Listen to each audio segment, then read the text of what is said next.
Good morning, good afternoon, good evening, wherever you are watching the world. Game time on a Tuesday in the afternoon in North America, evening in the UK, and wherever you're watching in the world. Thanks for joining us for another edition of the Watch Party, the watch along, where we're going to take this one in. The pressure is on. We're running short on season. Uh, the chase is on, and this is an important game. Even though you look at the lineup and you end up the lineup, the roster, the schedule, the tables, and you end up saying, "Well, this is a team we're sitting in fourth. They're sitting in 23rd. This is a team FGR who's taken out some informed sides recently. They've been playing better as of late, and more importantly, they're hungry because they're desperate to avoid relegation, and that means they need points just as bad as we do. So let's get into it." Brian, Dylan, Brendan, Vince, everybody that's been there. Swirly, you asked the question, is there a home broadcast by looking under settings on iFollow? I'm on iFollow now, and when I scroll down and I hit settings, the only thing that pops up for me is quality. So my answer to that is probably no. And so we'll leave that. As to the lineup, let's bring those up and we'll get into it on both sides. I'm also, I don't know if you guys are on Twitter or not, but I put together a graphic of the top four clubs, recognizing the Dons are still in this and certainly have control. They play Mansfield twice, it is believed, and they also play Stockport and Crew once. So they've got a lot of destiny in their own hands as well. So there's certainly 5 teams searching for those top 3 at the moment. Points are crucial. The rush for, I think Matt and I are on par with this, that it's going to be 82 points is going to have to be the target. And I'm okay with the lineup, but man, a lot of trust given by Parkey. And so let's just bring that up here by doing this and doing this and drawing this in. There's the lineup constant. And so Hayden draws in, which I'm okay with. You're dealing with Wrexham, who's struggling to do things up front. You're searching for goals, and Hayden's able to do that. So to me, that seems like a wise move. And you've got, I mean, Boyle out with suspension. Tunnicliffe was solid, if not exceptional, but that's really not necessarily his role. And the question for me and where the pressure is when I reference it is Max. Max moving from where he's been the entire time over on that right side, jumping over to the left, could be a big ask. We'll see how he adjusts and how he performs, but that's a lot of faith that he. To me, that's a declaration from Parkey that this young man has the skill and ability. Because if you're looking to start moving people out of position, Ian, how are you? Thanks for joining. And Swirly, you're welcome anytime. I'm happy to try to help for whatever use can provide. The other changes, McLean moves back to his regular position, and so by doing so, he frees up a spot in the midfield, and who jumps in? Young is going to get the start. No issue with there. He's been tenacious since he's, and reinvigorated, really, since he's come back into the lineup. I don't know. I know back in December, we were suggesting, or at least some of us, I'm on that list, saying, is this going to be the last game for Young? Is he going to end up being transferred out?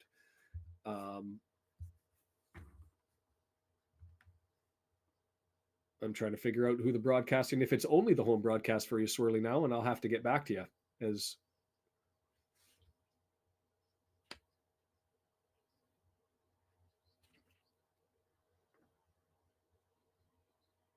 it may just be the home broadcast. Is that somebody will have to fill me in while I'm sitting here chatting? If it sounds like it may just be the home broadcast. Oh, Andrew, he has played there before. I don't recall Clearworth. I'd have to go through my roster lineup. But anyways, to me, I'm okay with the move. To me, it's an announcement of trust that he's the guy that gets moved, and Hayden fits into that role. You'd think that the KG veteran might have more experience on that side, but I get it, and I'm good with it.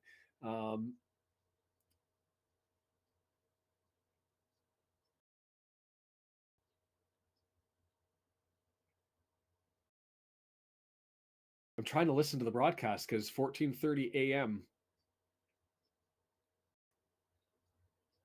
So we're getting Justin Timberlake and the whole radio thing going here. So I believe this is Forest Green's broadcast that I'm into automatically, that's interesting for me. Other changes.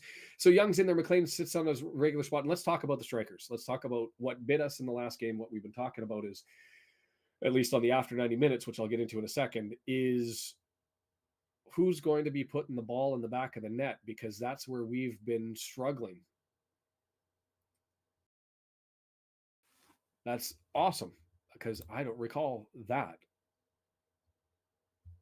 Good stuff. So that's a little bit of history and a lesson for me, and I will take that into regard. I've always assumed that he was on the right and the switch over was going to be an adjustment, but if he's got the experience, and that's the reason why there may be a little bit more trust there. But certainly become a stalwart in the back, not without his occasional mistake, but you expect that when you're young.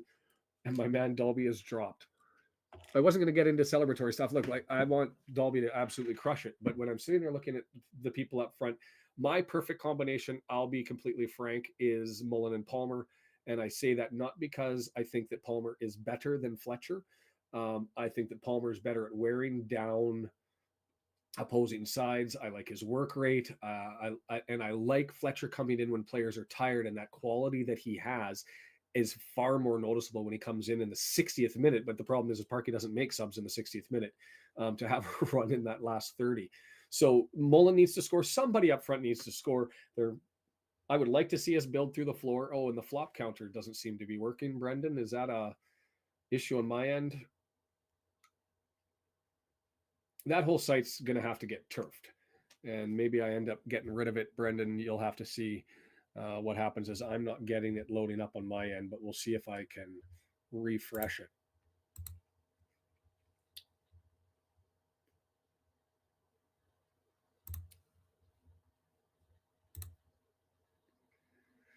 Yeah, they're being a pain. And so I might have to end up doing this to it, Brendan, and do it manually for this one just because I don't have that. So that's unfortunate. That whole website was great. It served a purpose. And now W&G and Brendan, we're going to have to go without it for the day. Yes, really, I get it. It does sound like it is. Did somebody else comment? And Brendan says, for me, the more Fletcher, the better. I get that.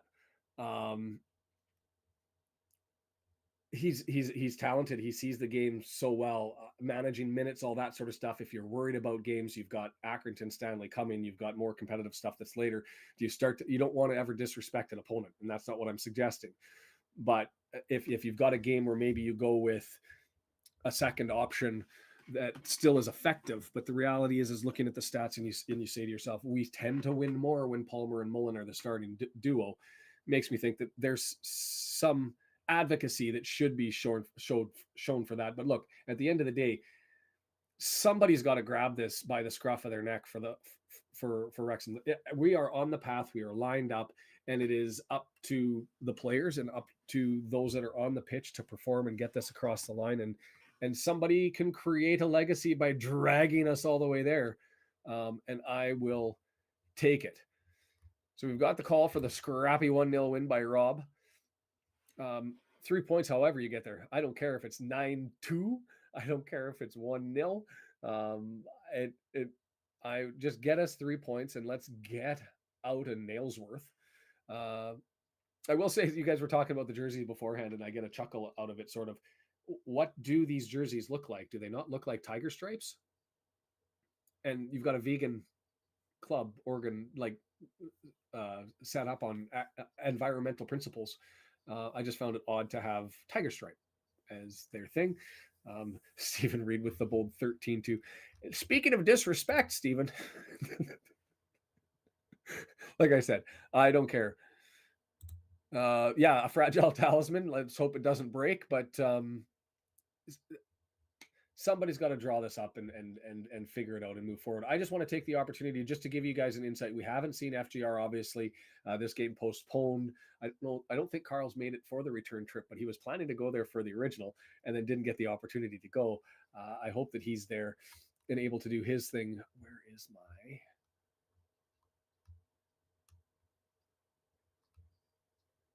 Yeah, this is going to be an interesting one because we're clearly going to be getting the... I think this is the first time I've got the opposing broadcast on iFollow. So this will be interesting to be able to get that in. I don't know and haven't heard and haven't checked Twitter because I've been busy with work obligations to figure that out. And so here is the opposing lineup. The only significant stuff from the part of the season, obviously we didn't see them before, is Reyes is drawing in. Reyes is a 20-year-old goalkeeper on loan from Championship Norwich. And so he's drawn in. He's had 3 starts since he's been in, and the regular keeper, Searle, has now moved over to the bench. The other 2 additions that they've had recently through the January window is Osadebi, number 46. He's a midfielder. He was at Bradford City and had some injury problems, but came back. By all accounts, the FJR fans, if you were to go onto Twitter, they think the absolute world of this man. And so he's obviously been performing and showing them something that they haven't seen to be able to get that sort of accolades that he's been getting.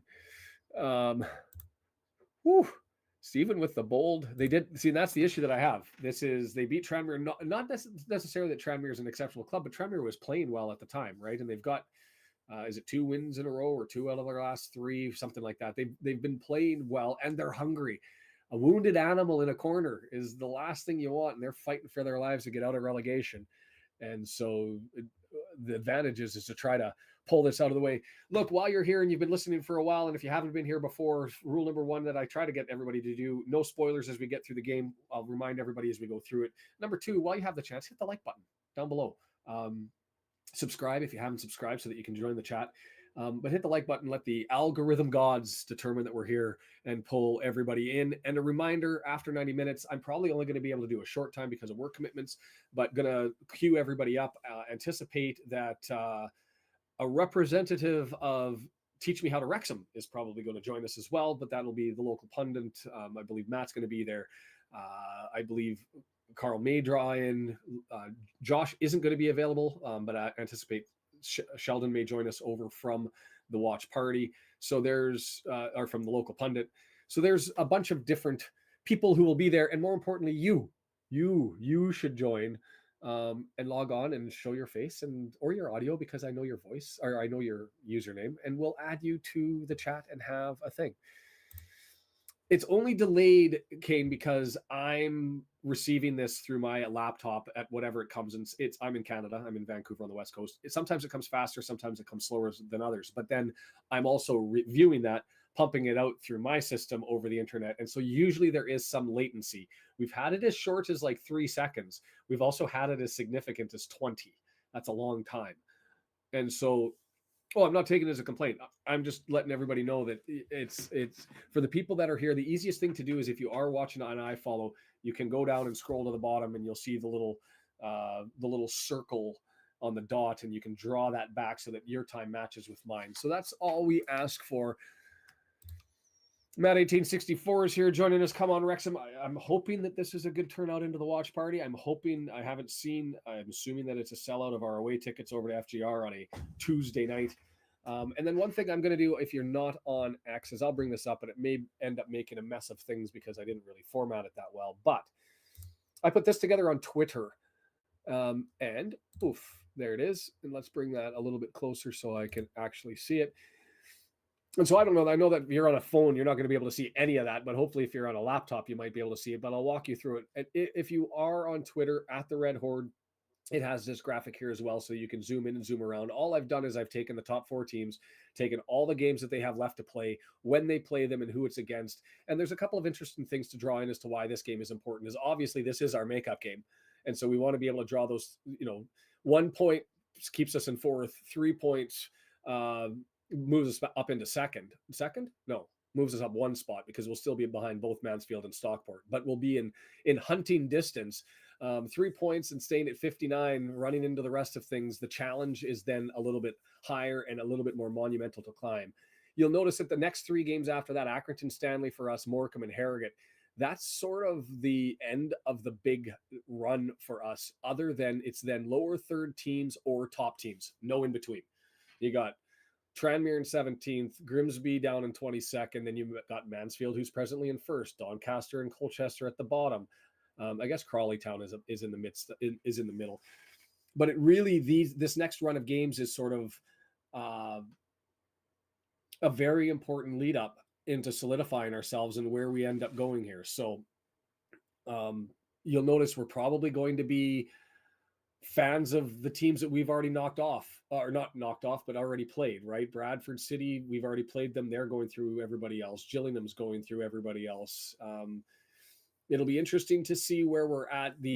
After this game is done, Mansfield will still have one game to catch up to us. They're going to play that one next Tuesday, the 5th, against the MK Dons, and that should be a cracker. They'll have that one at home. They've still got 2 games with the Dons, and the Dons very much control of their destiny if you're able to see things. So I'm going to be updating this. I'll be turning the graphics green, gray, or red, depending on whether there are wins or losses, and updating things. As far as home and away, the Stockport, I will say this graphic is wrong in one place, and that is I missed an away game under Stockport County. They have 5 home games and 7 away games. Wrexham, we've got more home games than anybody else, or more home games than anybody else other than Mansfield, 7-6.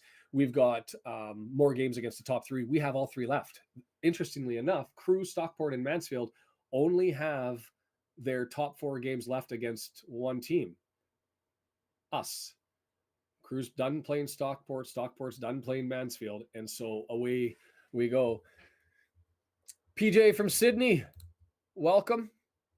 K2 Ritu, righto. I'm hoping I'm getting that one way or the other.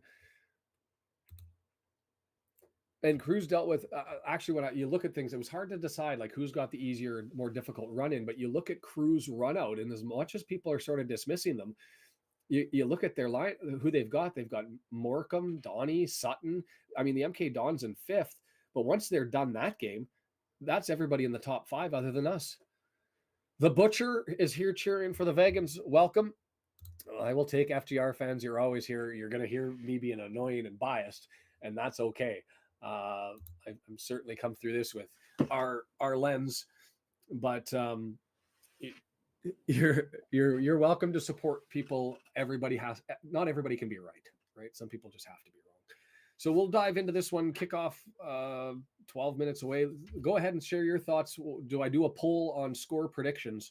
We were clearly off on the last one because most people were saying that it was either going to. We were certainly winning. The question was as to the scope. But let's bring up a poll while we're at it, and we'll just ask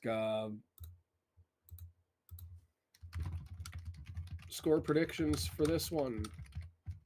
And we're going to do a blowout win greater than 3 goals. We'll do a close win, 2 goals or less. And we're going to do a draw or a loss. Fire that one up and you guys can have your say on it. For me, if we're going to talk score predictions, look, we've been struggling to score, and especially away. And the answer has to be either, 16 goals and 17? That's what Starkey identified in the last time in the after 90 minutes. I think it was 16 goals in 17 games. Not enough. We've got to start to go, and if we're going to get going, why not now? And so I'm going to say 2-1. And we've even got Swirly making the call on who it's going to be, sitting there with a 2-0 call from Swirly saying Fletcher and Cannon. You'd like to think, Kim, I mean, I hope not for Stockport. One of those 4, arguably 5 teams needs to fall off, and I'm hoping it's not us. I mean, it'll be an interesting thing to develop as we go over the next 13-ish games, is whether all 4 or 5 teams are able to continue to run pace with each other. And right now it certainly seems like Mansfield is the class of the competition and on form. Crew, there's a lot of people who have their doubts and suspicions, but they've got a good schedule and they've dealt with the hard stuff. And so what's left for them to deal with? Survive us. And the Dons. That's it. If they're able to take care of their own business, they're going to be in the hunt. So that makes games like this more important, because we know we're going to be into some healthy battles, 2 of them at home, right? Mansfield and Stockport, and 1 away, a Crew. And that run out at the end of the season with the final stretch of games is going to be a whopper. Brendan making the big call. Fletcher, Lee, Mullen, and Hayden. I will take one of either Lee or Mullen today, just because it's been so long for either of them. Rock checks drawn in. Welcome. Hope we win. Absolutely. Yeah, it's going to be interesting. Like I said, the last 20 years, if a team got 82 points, they were guaranteed to get in. Excuse me. Ooh, out of nowhere. If a team was able to get to 82 points, they were guaranteed to be in. I don't know if it'll take 82 points this year. And I say that only because there's so many teams getting points in the middle of the table. And so they're obviously taking points from both the top and the bottom. And so it'll be interesting to see if we're able to, or if that number comes down from 82 this year. But let's shoot for 82 and just take care of business. And we can't worry about what everyone's doing around us. We can just cross our fingers if we get there. Charlie, you're more than welcome. And we're there for the pregame. We're also here for the after the post match. You can see there's a link under mine after 90 minutes. That link is likely to be on Racecourse Ramble, the local pundit, Two Beards, Wrexham. Who else is? I believe Carl's putting it up. Basil Publishing. Carl's at Welsh Beast.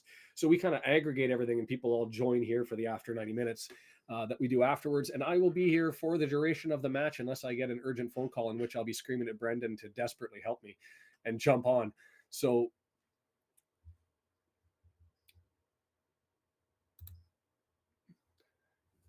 yeah, that's definitely part of the script, right? But the other thing that I always consider, Brian, is we never do anything easy.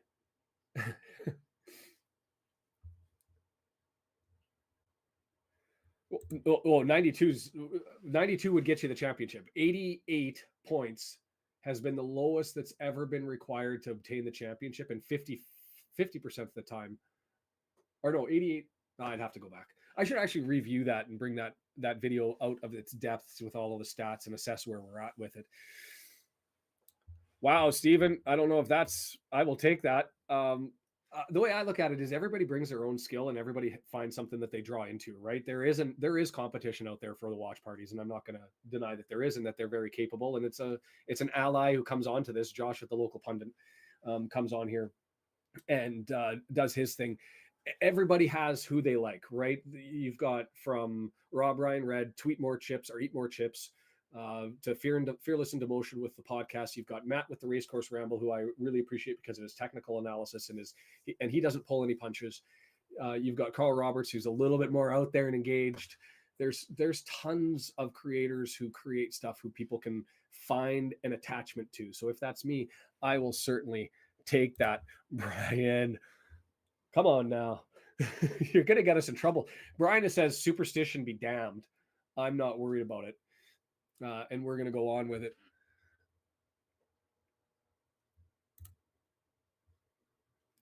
Matt is actually at the game. I didn't know you were there. This will be potentially exciting if drawing in and using the phone in the car on the way back for the after 90 minutes. And if you're not joining, I know that, like I said, we've got somebody from Teach Me How to Wrexham who's probably going to join us as we're looking to build the community and sort of aggregate things and throw them all in here.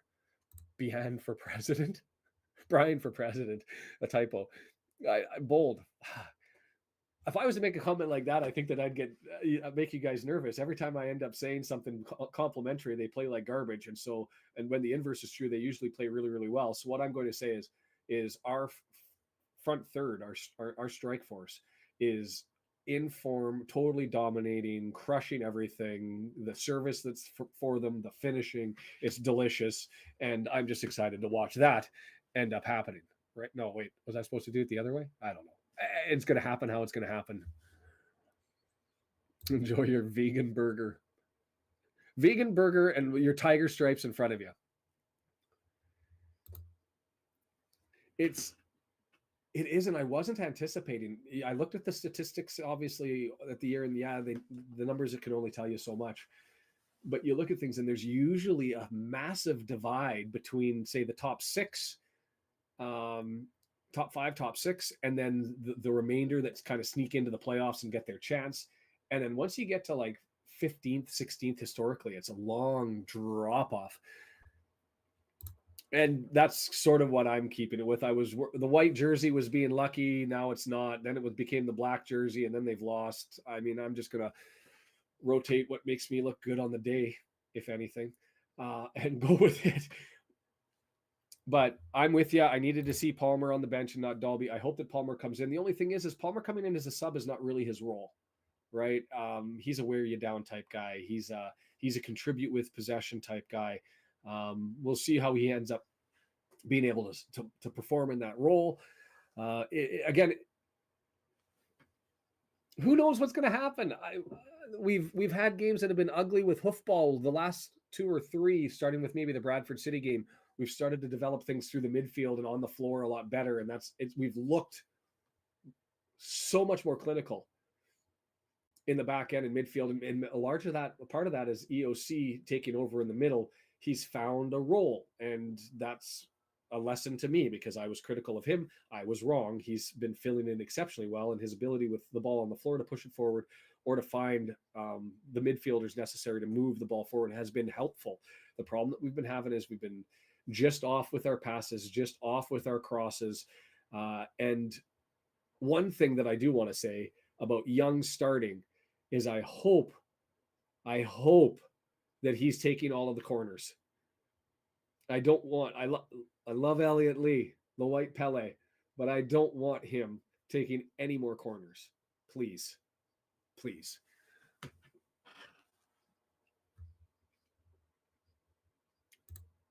Yeah, and not direct though, Kim, right? I mean, as far as statistics go for team goals, when Palmer's on there, the team goals go up. So it's I think that's a byproduct of the type of game that he plays and the control that he has and the ability to free up space.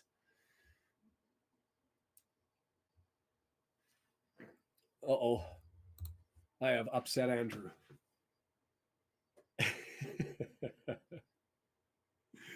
The team's making their way onto the pitch. We're in red. FGR, I believe, is going to be rocking the Tiger stripes. It certainly appears to be. Young leading them out with Ogonkwo, and I'm going to have to turn the volume up a little bit so I can hear what's happening on screen.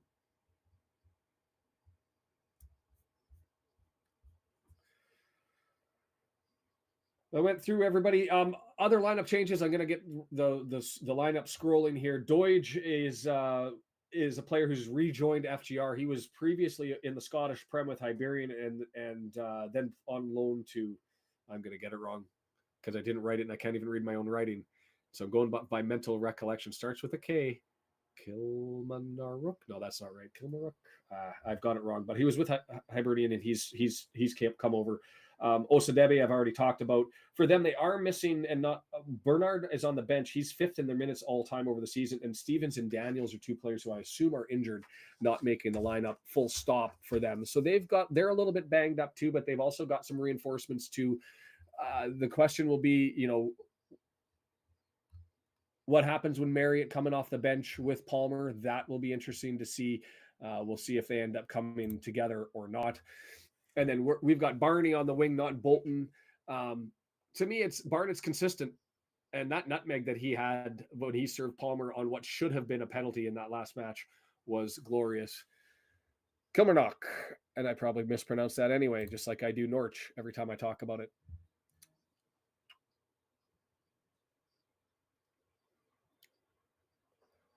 I mean, it took me forever to get Doncaster right because I just want to do the hard letters on all that. Doncaster.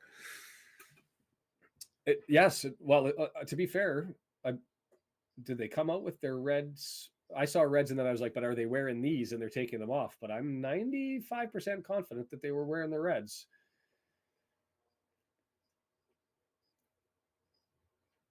Yeah, this is going to be interesting. This is the very first game that I can recall that I've got the opposing team's broadcast. And the other thing that we're going to talk about is let me know your thoughts. I don't know if I'm going to be able to do it because some of the games are on Monday, and there's a Monday game for Stockport, and there is a Wednesday or a Thursday game for Stockport. It's a weird combination in March that they're not playing on the regular Saturday, Tuesday, that they've moved their games around. And it's not over the Easter break. And so plus over the Easter break, there's another stretch where we've got a game that was moved to the Monday, I believe. And so we're in reds. We're wearing the home reds. So maybe it's the jersey and it's not We've worn the red away a couple of times, but maybe it's the jersey color and it's not just the KRAS that's the fortunate one. But we're getting started here. Once we get started, just a reminder, the time will be up there. That gives you an opportunity to know exactly where we're at. Deandra, thanks for joining us. You'll know what, if you're watching along, how far ahead or behind that we are, and I will try, as we are underway, to give everybody an update. For those that are not watching the game, as the FJR takes possession and clear it down, and it's going to go out. No, it's not going out. The camera angle for this is shocking. It's basically on pitch level. So for me to get any idea as to angle for any ball in the air, whether it's in play, out of play, or close on that far sideline, is going to be absolutely impossible. Not as bad as Walsall. Remember that one? We were staring at obstructions and getting vertigo from having to look down. This one is an interesting angle. We are close to the action as I get the spinning circle of death early on. Possession in the back with EOC, and I get the freeze.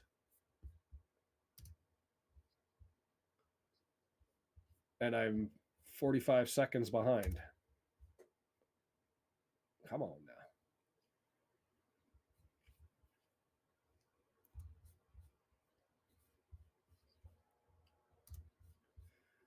.102. We're back to where we should be. FGR's got the throw in, and hopefully we're able to stick through this a little bit.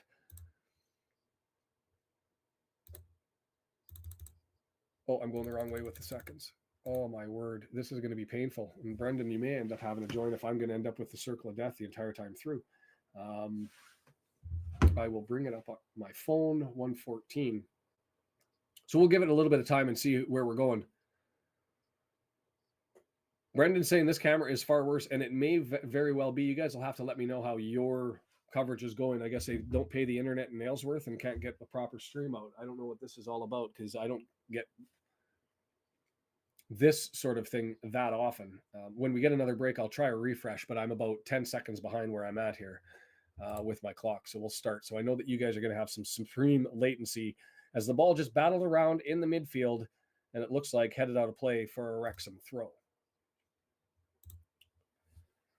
Slow start. Nobody really moving. Not a lot of real pressure. They're moving forward on our center backs on the throw in, drawn back to Ogonkwo, and away we go. Ruth from Tennessee, I'm your eyes, so you're going to be listening and eavesdropping in. That works for me. I will try and do my best to give an accurate account as to what's transpiring. Wrexham with possession in the midfield. They've been throwing, they've nicked possession there just briefly, launched it down, and we were able to collect and turn it the other way as we crossed the midfield stripe. Max spins it back to EOC, switch potentially on. EOC with it at feet, midfield, over to Hayden. Hayden's looking. The long ball searching into the far right corner, but easily headed away and collected here by Young, who's lost it. Run, and he's got EOC beat, and it's a long shot. 1-0 bad guys. Brutal. That's about as bad a start as you could hope for. EOC falling down. He didn't see. Young gave it away, didn't recognize, and I believe that was Young. I'll double check. The angle's a little bit tough, but I'm just going from appearance. He knocked it down with his foot, went to play it back, didn't know that the defender was behind him, who just punted it forward.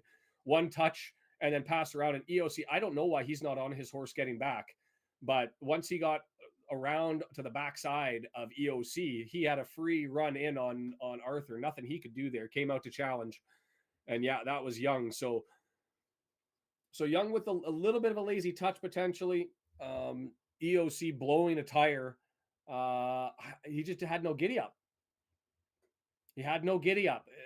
Like he may have been coming forward because anticipating that Young was going to play it back to him, and then that touch that went forward, he just got turned. That's David with the summary. He just got turned. Maybe a wake-up call. Man, if we throw this one away, this is painful. But that is a big ouch. Stuck in the mud. He didn't get going. And then it was one of those things that he got going, tried to get the arm out to do some little level of interference. And when that didn't work, he'd thrown himself off and he went. And hey, W&G, I apologize for you. I know I got the scoreboard up there. The whole site's down. And so I really have to come up with some option, but I just don't have time with the Tuesday, Wednesday. But we've got a chance coming the other way. Barney and wide, but I think that took a deflection. We're going to get a corner to the right-hand side, and please be Young. And so that was played. Barney had some space initially, but he ended up touching and knocking down and waiting before he delivered, and that gave the defender there an opportunity to slide over and get to that. I'm going to have to bring this up so that I can see who that was. Robson getting over in time. Man, this is so hard to see. Like, I'm assuming so much with this stream. I believe that is Young. Right-footed. Played towards the mid, cleared out. Young's able to knock it down on the far right side, and he draws it back to Barnett. Barnett looks to go and get it in, and kind of a useless ball. I don't know what he was doing there and whether that was deflected, but it plays out to the midfield, and now we're into a header battle, looking to see who gets control, and it's knocked down for Young, who has the first touch, gets it over to Barney, and we're moving forward. Maybe a little bit of fire in the belly now. Let's hope. Welcome, Brian. Yeah, we don't feel better, and we were here the whole time. Yeah, it was, for those that are joining, Young had a touch, didn't see the defender, didn't hear the defender coming up. They knocked the ball away from him after his first touch to the ground, picked up one time and quickly spun the other way, and EOC just stuck in the mud, didn't see the threat coming, didn't back up, and by the time he realized that he needed to be turning back, he was past and collected and put in the back of the net. And just an ugly, lazy start.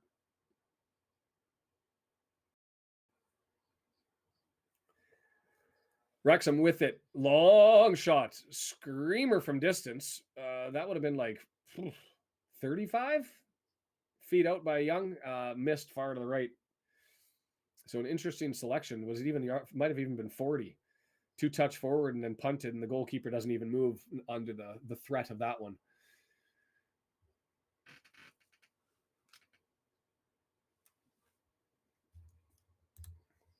It feels like 10 years ago when you're trying to watch sports on a shady stream.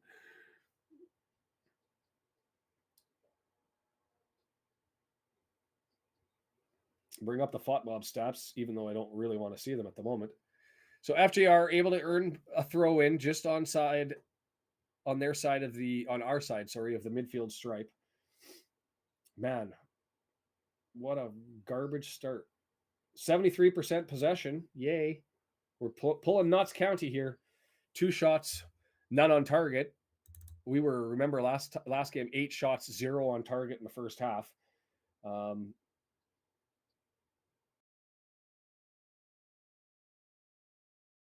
that was Osadebe, the new guy who came in injured, given up by Bradford City, that FJR fans have been screaming accolades about, who was able to find that goal.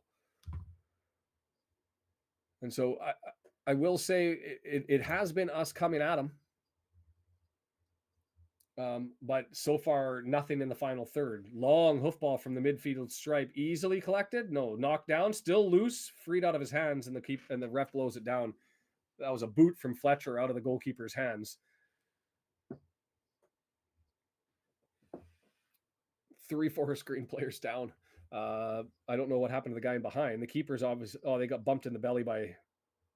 So all 3 of them kind of collided with each other and then bumped into the keeper, and then Fletcher flicks it out with his foot, and it's called down and blown down. And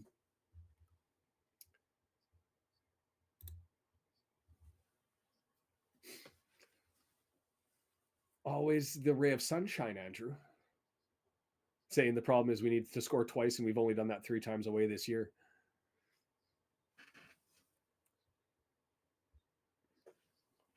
It's something like, if I'm going to recall correctly, going over all of the numbers, I think we had, we're sitting at something like 21 shots where only 3 of them have hit the target, if we count our last 21 shots.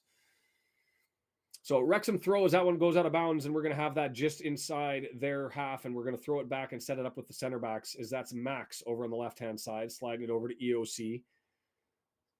Hayden moving forward on the right-hand side across the midfield stripe, looking to dance, draws it back over. That's Young sitting in behind, playing in George Evans' role, more defensive. leaving Cannon and Lee a little bit more forward through the mids, and they draw it back over. That's looked like McLean, but it's hard to tell anything over on that left-hand side, and forget about who these FGR players are over there, because seeing these numbers isn't going to be something that happens. FGR collects it, nicks it from us, and they've earned themselves a throw over on the right-hand side.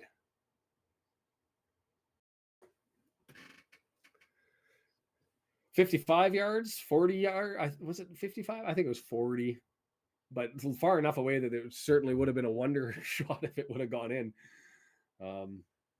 Keeper didn't really even move. It went wide, and the keeper just watched it. Played forward to the keeper, and now FGR with some possession, trying to set things up in the back. The pressure is on as that moves over, and we're able to nick it. Well done. Barnett with it. Looks at, stumbles, bumbles, and then he actually caught a thigh. That dragging leg that was sitting over there, I think we would have lost possession. Barnett flicked it and went to go and get it, but the leg was hanging, and he did collide with it. And so we're going to get a free kick, and Young's going to take it from well out. Surely he's not going to have a crack from there. And it's played short over to Barney, and Barney and Young are going to draw it closer on the right-hand side and look to cross this in. Barney dancing, flat delivery, and it's cleared. Max, last man back, goes and draws it to Young, and we've still got numbers forward. All of our center backs are forward, still looking for the header, so Young serves it up, and that curls away from us.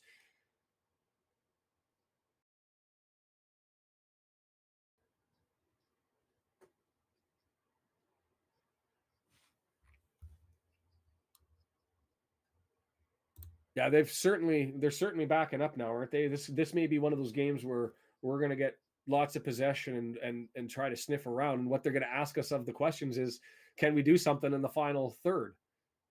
Cross your fingers, pucker up, and let's get into it.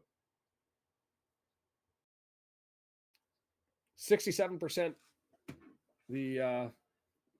I'm shocked that the expected goals is 0.05. You've got to give added bonuses for breakaways, right?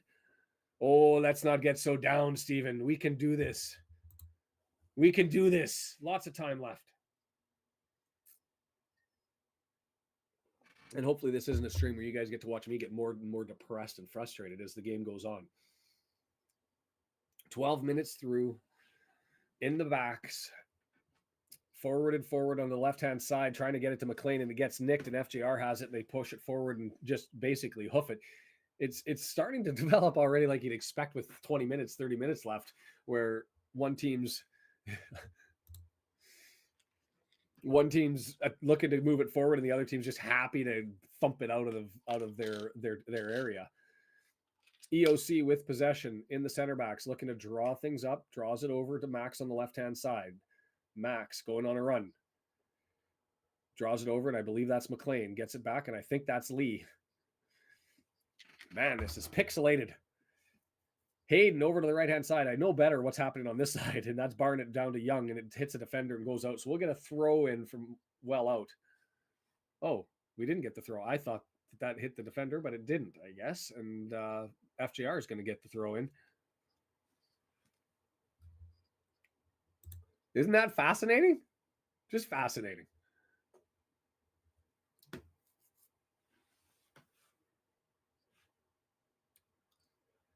I still hear the fans screaming Wrexham and trying to get them into it. We're going to get a foul the other way, or foul for us. Rolling on the ground. If you're down for 15 seconds, MLS rule should apply, and you should be taking a walk. So that was Cannon colliding there, and I think he had the right idea. I think he just leaned a little bit too far, and the physical contact ended up being just a little bit smidge much. But there was certainly, as Gail identifies, some acting that happened on that one. Yeah, Brian, I'm shocked that one happened. But there was also no objection from Barney. That's why I was certain that we were going to get it. So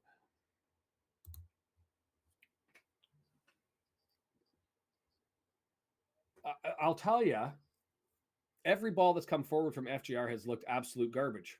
Other than that quick little pass up to Osadebe, they're not even close to connecting coming forward. The flop counter and the scoreboard are down. That entire website has gone to complete garbage. It's been failing for about a month and now it's gone. So I'm going to have to look for an alternative. The reality is it took me like a month to just find that and make it work. Matt with the obvious statement here. FGR coming forward, ball at foot, two players with them, coming around into the penalty area, looking to cross it, crossed in, headed down end. Ogonkwo with the save. Called on there. Not entirely certain whether that was going to go in and whether he had to stop it or whether it would have gone wide. But that was sort of made out of nothing. Why is Hayden so high here?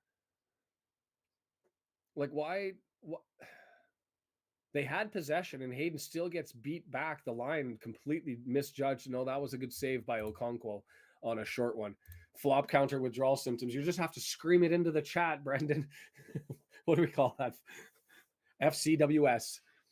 Fauquois. So corner from the left side, short corner they're going to take, and they've drawn it in. They're just on the left side here looking to draw it forward. And they've got it here, right-footed, thumped, and lifted almost off the hoarding up at the top.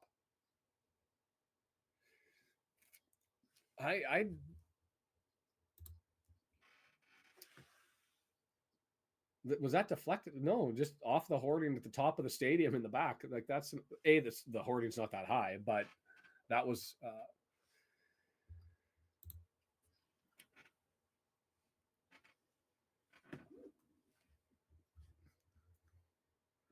well, Hayden's got pace, but I just don't know why he was that far forward. We didn't have a set piece. They had possession long enough that he should know to draw himself back. Throw in by us anyways, and we're looking to set it up with EOC. I mean, we've lost 5 minutes here with really doing nothing but kicking it about our midfield stripe. A giveaway since that Barney throw-in, really, at the 11-minute mark. And then that opportunity where our defensive line wasn't lined up. So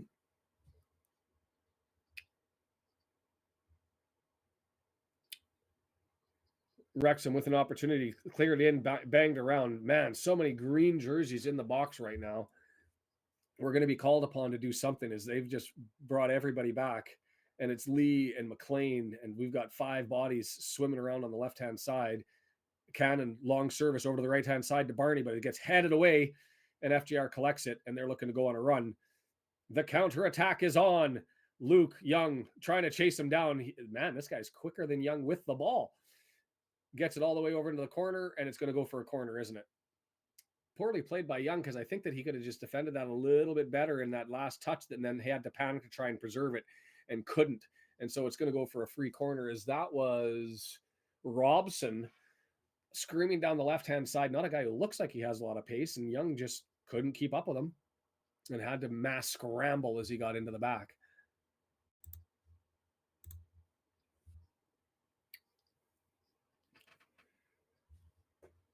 Shots are 3-2.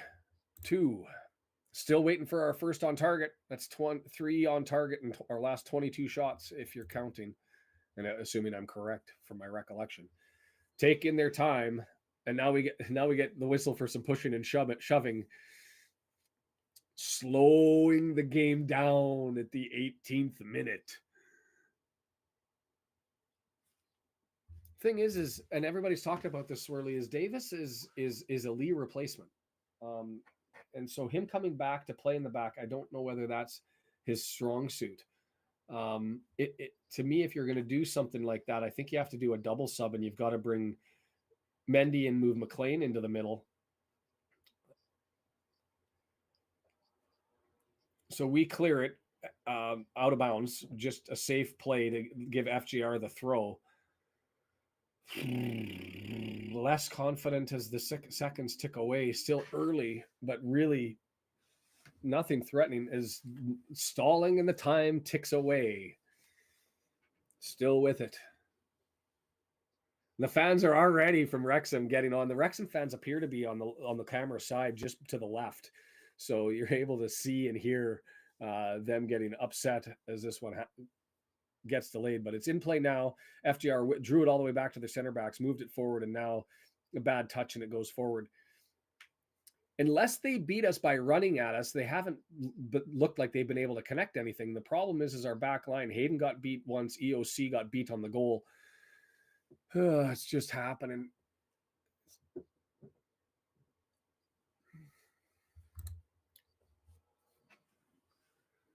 Jordan's not a 6. Yeah, I mean, I think you have to bring Mendy in and move McLean over. And do you trust McLean to play where Young is? I don't know what you do, to be fair. We've got possession, left-hand side. I'm just going on height that looks like it's Lee. Oh, no, Lee got it back. So now Young with it, middle of the pitch, draws it over to Hayden, who slid up. 18-yard box outside. Barnett with it, looking to get it across. It's deflected. Is that going for a throw or a corner? It's a throw, and Barney grabs it, and he wants to play it quickly, but he's got nobody to toss it to, so he waits. Let's hope it bites them in the rear. Thrown in. Barney with it, draws it back. He's got EOC that was over there filling in for Hayden, drawn all the way back to Max over on the other side. And Young's filling in the back line as Hayden must be, I don't know where Hayden is. And here comes Hayden from the back. Left-hand side. Hard to tell what's going on over there, but just a giveaway. It looked like it just came off of a foot, and it's given to FGR, and they're on the run coming after us. We've got enough players back. Had 3 players that came by, swarmed the ball, had to try and get rid of it, couldn't make the pass. Arthur's got it, turns it the other way, and Hayden, pushing it up on the right-hand side, runs the entire distance up the midfield stripe, passes it off, and gets it back. Searching inside the midfield stripe, draws it back. Young swings it over to EOC, switches on. Do they complete it? They do, up to Max. Searching, can't see anything, draws it back to Young in the center of the pitch. Looking, he's going to move it forward to Barney and run up to join him in support. Can't find anything, drawn back to Hayden. Switch on over to the left-hand side. Move forward, Max has it, left-hand side. Left it for Lee. Lee spinning. Searches over to McLean now. McLean looking, service, cross in, body there. Nothing. Headed away relatively easy, and then it just touched and hoofed.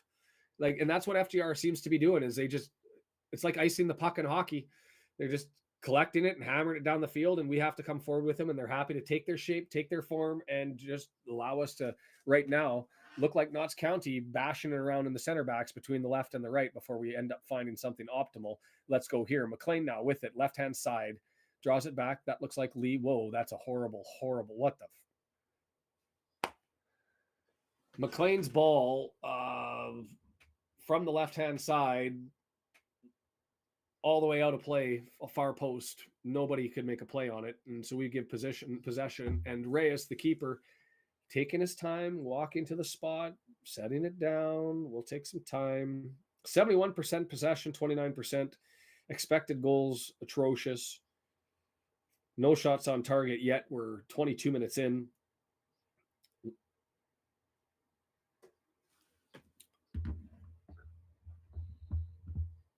Hayden able to get it on the hoof from the keeper, and he puts it forward, and it's just thumped down the field and returned by FGR, and they're able to maintain possession with it this time, draw it forward, and it's played forward. Max is able to collect it, or EOC, sorry, over on that side, and then he kicks it out, and they're going to get a throw.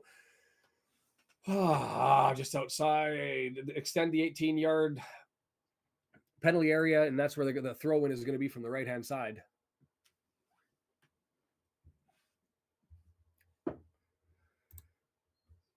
Fingers crossed, and let's go with it. I think Fletcher had one touch on the ball in a desperate attempt to try to draw it back on the left-hand side on a cross from the right. As that shot missed the net, moved the netting, but that was a shot from distance, 25 yards, and Ogonko was there, had the near post covered, but it goes past him and goes out of play, and we've got it now. Played forward, nothing on the counter, and it's headed out, and it's going to be a throw for them. Holy crap. I mean, the passing's there, 87%, 133 passes. If you count things that are not threatening, we're looking Notts-ish, nothing direct, bantering it around in the backs. And they throw it basically all the way down the pitch, assisted by 1 foot, and Ogonko's got it. And here we go, the same script, but this time not through the mids. EOC looks to thump it down, and with all the green jerseys there, they just collect it and thump it the other way. Hayden knocks it down. Barnett looks to collect. Not really a good touch, but not much you can do with it. And the pressure is on as the center backs collect it, and they draw it back to Reyes. And away we go. Sarah, how are ya? Al cursing, and I get it. Carolyn with the summary. FGR collect. Pass it forward, and we're scrambling to maintain it in the midfield. Pass it forward, and that's a touch for our striker for the first time, and then, Jesus. And then the kick, what was that? 30 feet too high? By the white Pele. Elliot Lee put a right foot into it from about 22, 25 yards out. And off the hoarding, straight off of his boot. Shooting to the stars. Thank you, W&G, for keeping us updated and posted as Swindon go up 1-0.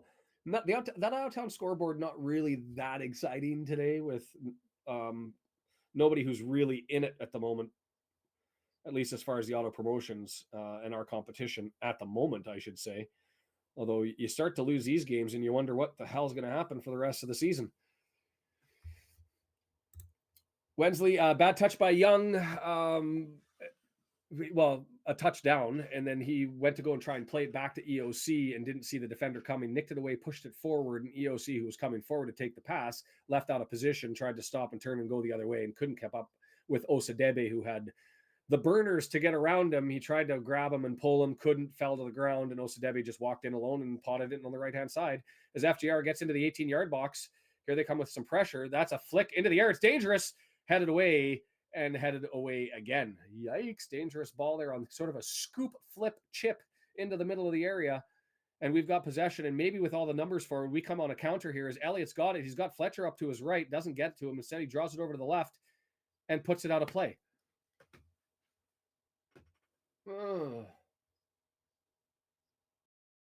Surprised at that pass from Lee. And they've been saying this as far as the away broadcast, as they've been surprised at how poor our touches have been. That's the danger. That's the danger, Kim. They had a handy break. They had Fletcher on the right-hand side, and there was space to be able to get it to him. And then just pushed the wrong way. Young, how he managed to do that, I'll never understand the physics of. With a right foot swing, and he clears it up over his head on the mishit, but it's kept in play, and we've got it.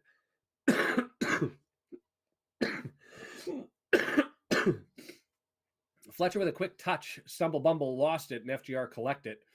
And now they've turned it over, and now it's another scramble, and FGR get it again.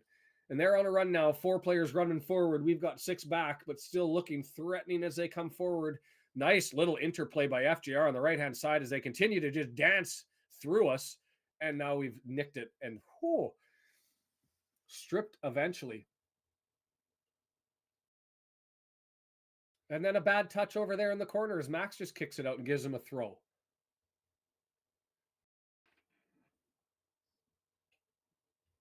They're saying no time on the ball, but I would say more than half of these are unforced errors.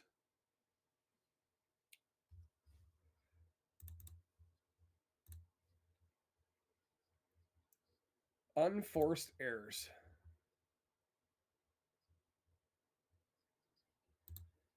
To be fair with the setup, I have no idea exactly. What I'm seeing is Mullins trying to get his hustle on to be able to nick something from the keeper, but not able to get there. And it draws back, and FGR's got it, and Mullins trying to chase him down.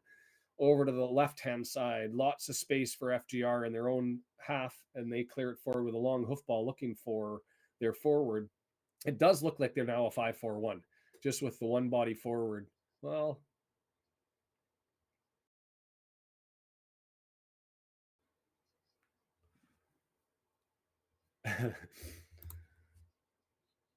I'll take the work rate, but it's got to be frustrating. We're at 29 minutes, and we've gone 18 minutes without any sniff of an offensive threat. Just atrocious. Hayden with it, midfield. Draws it back. EOC, the center back passing display continues as Max looks to move it forward. Can't see anything forward, so he's going to try a long switch instead of going through the center backs over to Barney on the right-hand side, and Barney just draws it back to Hayden. Hayden now with it, searching, looking for options. He's going to walk with it to his feet, gets it into Young in the middle of the pitch. He's going to draw it over to the left-hand side as Max comes forward. We're eking closer here, waiting for the last touch to be a good one, and Young swings it over to the right-hand side to Barney, who's got some space. One guy on him. Is he able to dance and get across in 18-yard area? He's into the box. There comes a cross, and it gets bashed. Is it going to go out for a corner or a throw? It gets kept in because it was going to go for a throw, and Barney has it still on the right-hand side, and Hayden comes to give him some support. Nice little pass. Edge of the box, defended well, and so it's drawn back out, and Hayden has it. Does Hayden cross it? No, he's going to go for the switch. Interesting decision. And we're in the midfield now, looking for it. Lee has it right in the front of the box, gets it over to Hayden. He's standing there, draws it back over to Lee. Hayden playing really high. And Young behind him now steps in and collects it as Hayden looks to get out of his way, and it's going to get switched over to the other side, over to Max on the left. McLean looking to do something with it, gets it to Lee, and it gets drawn all the way back to EOC. It's almost like we're nervous. We want that last touch to be so good that everybody's afraid to touch it. And here comes the cross into the box and easily headed away by FGR. And now they look to set it up and come on the counter, but instead they give it away. Lee with it, left-hand side. Just outside the penalty area on the left-hand side. 3 players there setting the triangle, but they lose it temporarily. McLean gets it back. Over to McLean. Looking to get it forward, and he has 3 guys close on it, can't dance around 2 of them. He gets through 1, and it's forward. And EOC, I believe that was, filling in for Max, knocks that down and moves it forward, right-hand side to Cannon. Cannon down to Barnett over on the right-hand side, looking for a cross into the box. Crossed in, misses everybody, but it looks like it hit an FGR defender and is going to go for a corner. Lots of going on there, Sarah. Thanks for signing up. I appreciate it. Much better.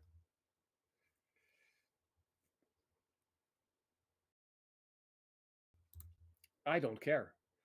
I just want promotion. I don't care how we get it. Corner, far post, nobody there. It hits the deck and just rolls out, and FGR is going to collect it and thump it down the field.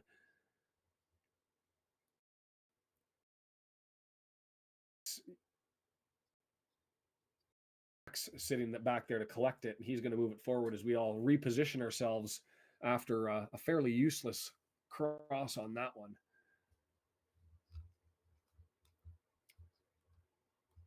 Update from W&G. Newport up 2-0 on Harrogate.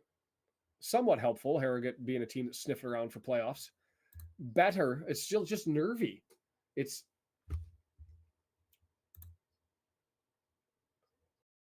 nervy, like nobody wants to be the party who takes control of this and gets the pass forward. And so instead, the easy switch, the easy pass, and then after about 5 minutes of kicking the ball about, it's maybe a little bit of desperation, but some sort of a far cross when there's just one guy in the box set up.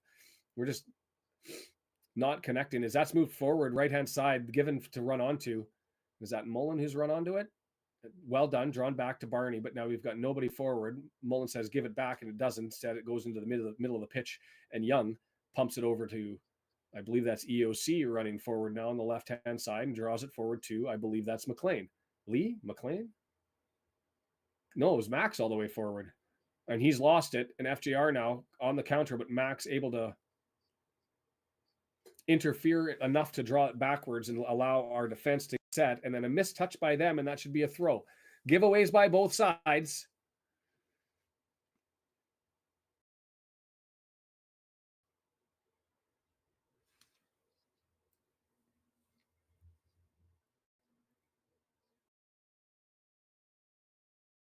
Three minutes, not a bloody sniff.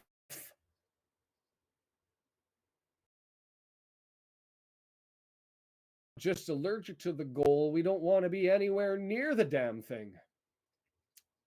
Force back to Young. Well out still. Looks to try to draw it in. Hard pass. First touch was difficult. It got knocked and cleared away, but we're able to save it. and Hayden gets the switch over to the right-hand side to Barney.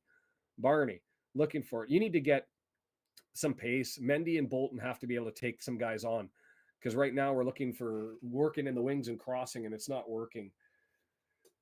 Peter Fitch with the optimism.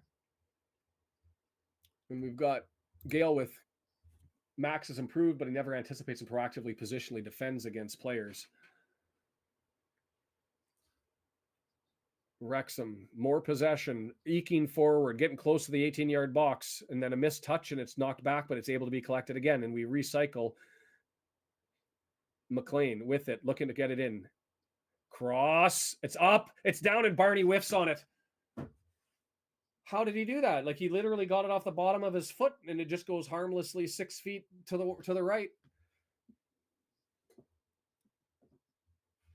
That was a good delivery. It was there for both Fletcher with the header, and Fletcher missed it, and it lands at Barney's feet, and he had the choice of either kick it or knock it down, and he doesn't decide to do either. He kind of mid, what am I going to do? Am I going to knock it down and have a crack at it, or am I going to try and put it in the back of the net? And he doesn't make the decision up and kind of gets it with the bottom of his foot, and it just rolls harmlessly out of play.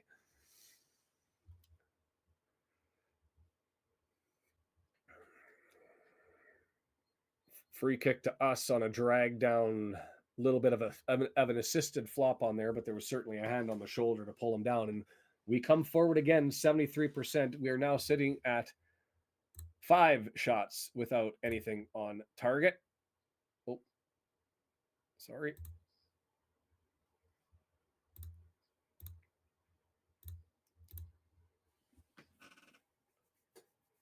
The FGR, it hasn't been a nervy watch. It's just all Wrexham at the minute. And when I see that you say all Wrexham, yeah, but it's us at 40 yards out, 50 yards out, passing it around, trying to find something and not being able to. And they've got possession nicked, and they draw it back to their center backs, to their keeper, who thumps it down the right-hand side, battle in the midfield, and we've got possession again. Dominated possession so excellently so far. Watching a different game, the announcers here not appreciating the frustration that we have, that it's the final third that's the problem. As Young has it again. Young to Cleworth, left-hand side to McLean. Max goes forward. No through ball to him from McLean. Instead, it's drawn back to Young. Young midfield over to Hayden. Hayden at the center. Is he the switch complete is over to Barney on the right-hand side. Barney, take him on. Take him on. Barney dancing towards the 18-yard area, gets it over, cross, far post. It's there. Player, nothing to do with it except put it back into play, and it lands to an FGR player, and they've got it now. Drawn over, left-hand side. Space now. Does the cross happen? 18-yard penalty area towards the goal line, drawn back. Here comes the cross, far post, and that's way too far and way too heavy, but it's kept into play by FGR and then thumped down the field unceremoniously. And EOC, the search is on. Ogonkwo goes to collect it, and he just plays it forward to Hayden. Rinse, repeat. We are Notts County today. The chat has gone quiet.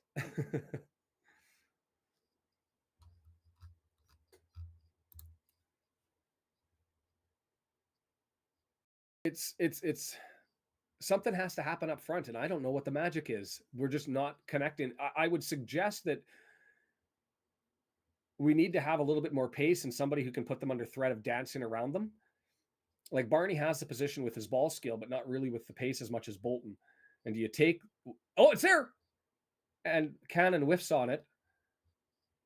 And it trickles, was the broadcaster's description. Trickles to the goalkeeper as Cannon has the ball free up. Young brings it in. It's touched down, and Fletcher tries to play it left, but it deflects back over. Cannon receives it unsuspectingly, yes, because it wasn't played to him. It came on a rebound, but it lands to him right in the edge of the 18-yard box. Nobody around him, and he swings the left foot to go and put it through, and it trickles to the keeper.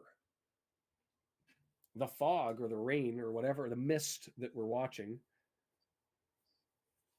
maybe it's just everything's so pixelated that I can't see, but it seems to be interfering with the lads. Just horrible touch. Like, they had that shot on target. I guess that counts as a shot on target. It does. It counted as a shot on target.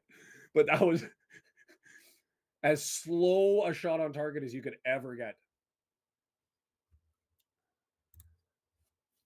He did take a swing. Yeah, I didn't know if it touched it. I don't know.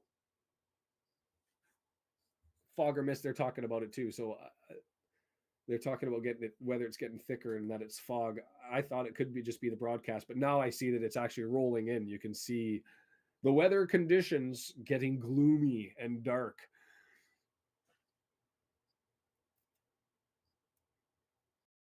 They back Wrexham up to throw it in 40th minute. Not going to get a lot of extra time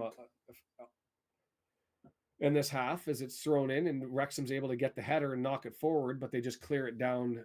And is he going to let it roll out? No, he's going to clear it, and we're going to get a throw on the far left side.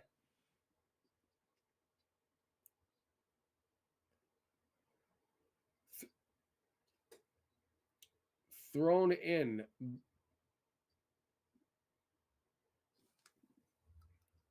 Because we're nervous. What else? Can somebody else explain what they're watching and what they're seeing? Well, they're not getting any service. Everybody seems to be allergic to touch. To be fair, we've had a couple of opportunities to come in as Barney dances into the 18-yard box. There's a cross. It's there. Had it away. Dangerous. That was well done and actually sniffing around into a dangerous territory that sadly might be the closest we've had, if not for the misses. And Luke tries a 30-yard screamer that ends up being blocked and knocked down by Lee. Still well distanced from goal, but we are starting to get, we've had 2 or 3 there. The Cannon chance, the Barnett chance, that cross that came in.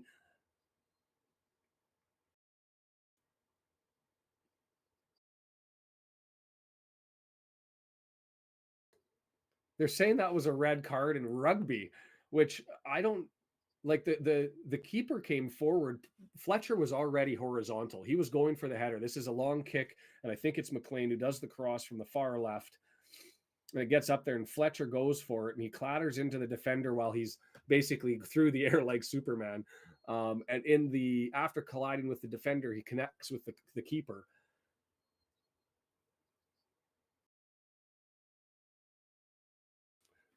Mumblings, will blame you for the start, and then hopefully your appearance turns it around for us, as the mist is getting really bad now. It's like I struggled to see anything on the far side of the field with the pixelation, and whoa, dangerous ball back to Ogonko, and Ogonko just has to kick it out. Did that deflect off of somebody and become our throw? It did. Well done by Ogonko there, as he had 2 forwards screaming in on him and a slow ball rolling towards him, and he just went to go and thump it out of play, and it caught a body and went out, so we maintained possession. 76% possession. We are up to 7 shots, 1 on target if you count it, and that's Cannon's little soft dribbler mishit that rolled forward. An absolutely nothing garbage half.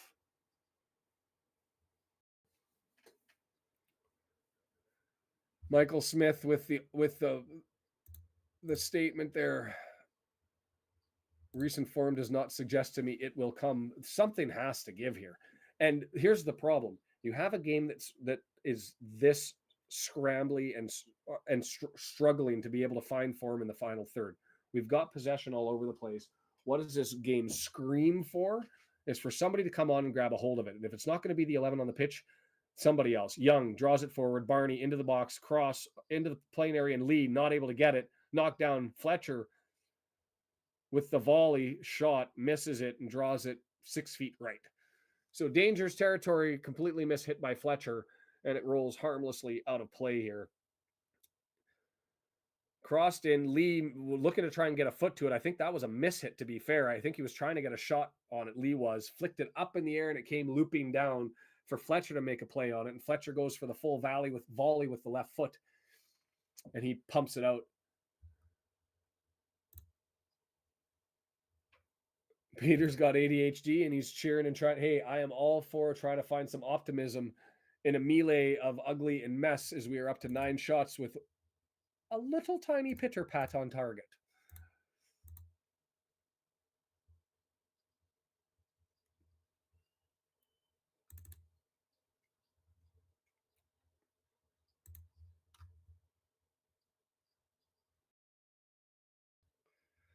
I can't see nothing, Dave. You may have a better stream than I do. I mean, for me, this is so pixelated. I'm almost to the point where I'm going to watch the entire game like this with my glasses off so I can pull the old reading glasses up and figure this out. Ogonkwo with it, 44th minute here, running close. We may have a minute of added time from a couple of whistles here and there, but it's not going to be much. 76% possession, 299 passes. Corners are equal. Just one misplay that's destroyed us, and a complete. We've been neutered. We've got nothing up front, and they're able to nick the ball in the midfield and go on a run, and it goes out, and we're going to get a throw in here. 10 seconds till we find out how much extra time.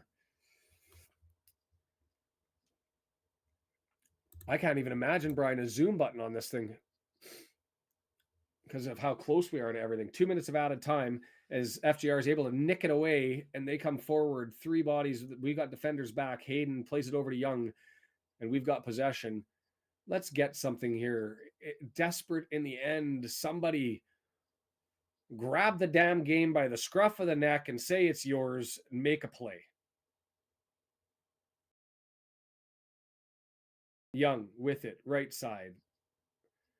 Pulls it over to Barney, midfield stripe, drawn back to our side, EOC, over to McCleworth on the left-hand side. Max looking forward, drags it past the first defender and then leaves it for McLean. McLean puts it forward. Lee with it. Whoa, doesn't lose it, able to play it back to Hayden. Kind of well done onto the challenge, and it's played forward. Now they've come forward on the defense there, so we've got a bit of an opportunity here. Hammered, blocked.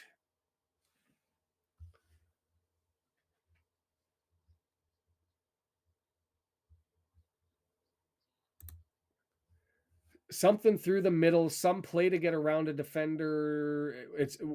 We're running the same script here. We're going to go to the right and cross. We're going to go to the left and cross. We're going to go to the right and cross, and we're going to go to the left and cross.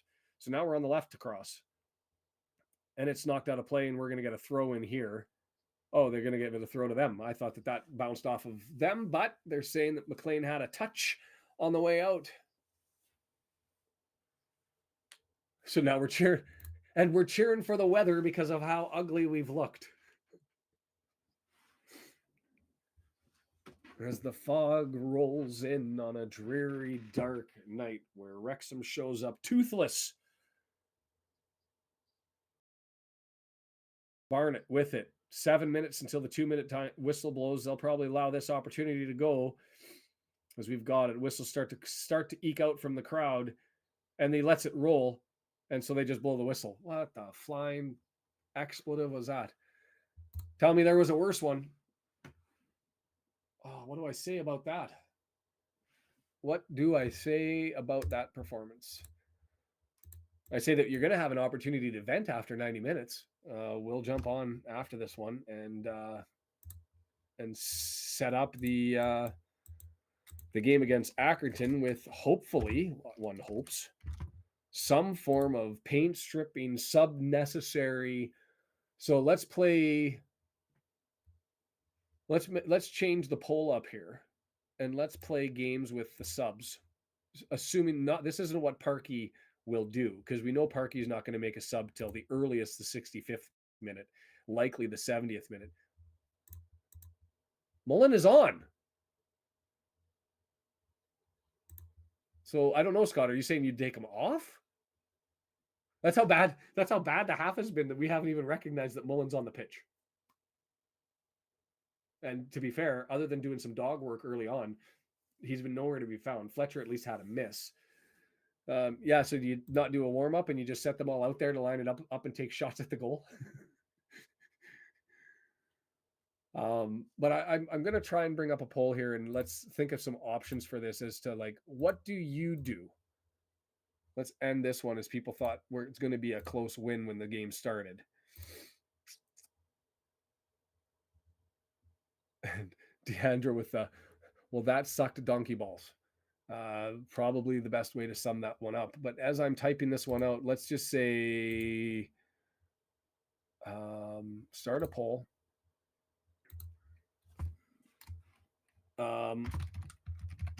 What subs do you make to turn this thing? Are we looking, is the issue need Marriott up front. I'd add Palmer to that mix, but I think that you're looking for pace and stuff for that. Is it Bolton's speed is needed? Is that we're looking for Mendy up front and McLean in the mids? In other words, that would be either Young coming out so that McLean can play there, or Lee sliding back, or Cannon sliding back. Or do we just what other options do we have? Anybody else have an option? Barnett plays central, Bolton plays on the right wing, sub Young. Hey, let's put that one up there. Barnett mid, Bolton right, Young out.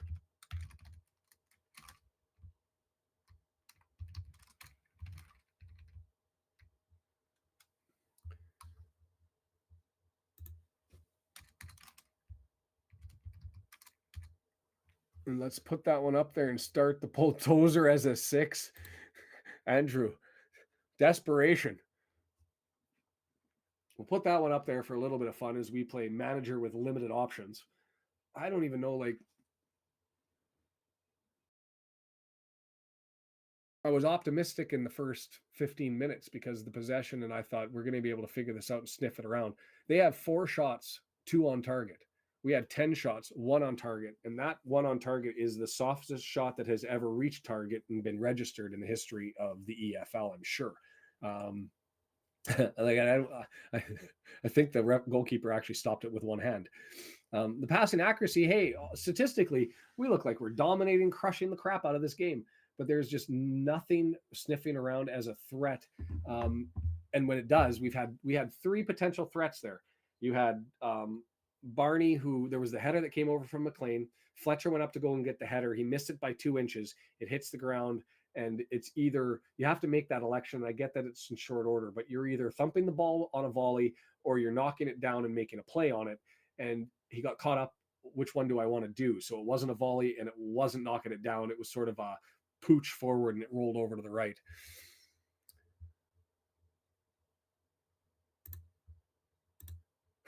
Record setting. We're the best statistical team ever. Yeah, a formation change, but like I think it's the reason why I only put substitutional changes to happen at the half is it's going to be nothing else. Would you go with a 4-4-2, or would you even say go 4-3-3? Why not push all, like the way that they're playing is they've got everybody back. Why don't we throw extra bodies forward?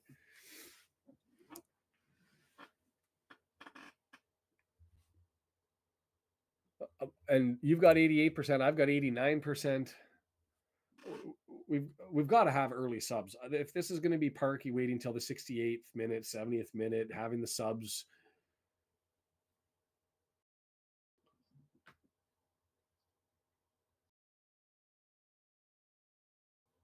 So we had the Barney miss, then we had the Cannon trickle shot, which, you know, it's a deflection.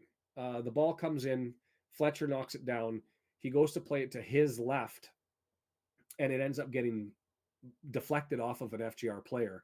Fletcher takes a swing at it and hits him in his standing leg. Was identified earlier. Could have been a red card, I guess, potentially. But in any event, deflects and it lands right on the feet for Cannon. He's got space. He's got time. All the defenders are to the left 18-yard box, have a crack at it, and I don't even know how he missed it and got so little on the ball, but it like trickles forward and just stopped by a single hand by the keeper. Entirely disheartening. And then the only other shot opportunity was the Fletcher sort of volley kick where Barney works it over on the right, pushes it forward to get it into the box. And Lee, I think, intended to have a swing at it for a shot on goal, but he scuffs it and it goes up straight, rainbow shot in the air, heading towards Fletcher, who goes to take a left-footed volley with it, and he just thumps it out of play 6 to 8 feet wide of the goal. And I missed that one. So, or I didn't think it was. It was.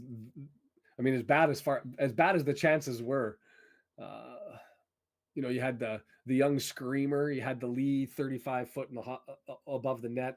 I mocked the FGR player for hitting the hoarding, and then Lee does the same thing on the other side.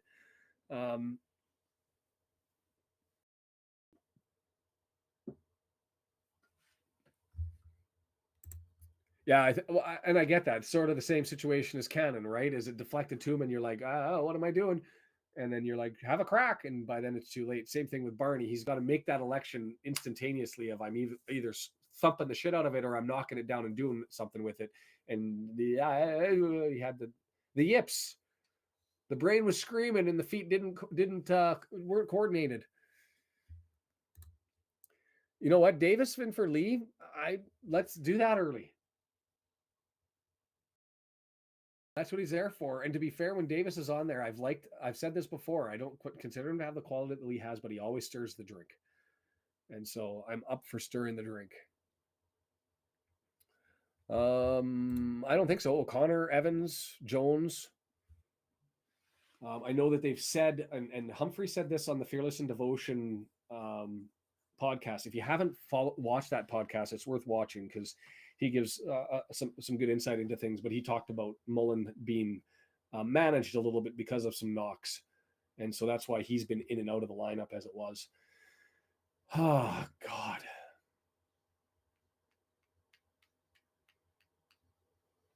Interesting that we're talking changing around the form and bringing people into the midfield, right? From the wings, bringing the wing backs in. Whether somebody previously suggested that it be Barnett moving in and putting Bolton on the right side and having Young come out. I don't know if that works because Barney right now, Young's playing sort of 6 in the back, helping out with the center backs. And do you want Barney in that role in the middle of the pitch? I don't know.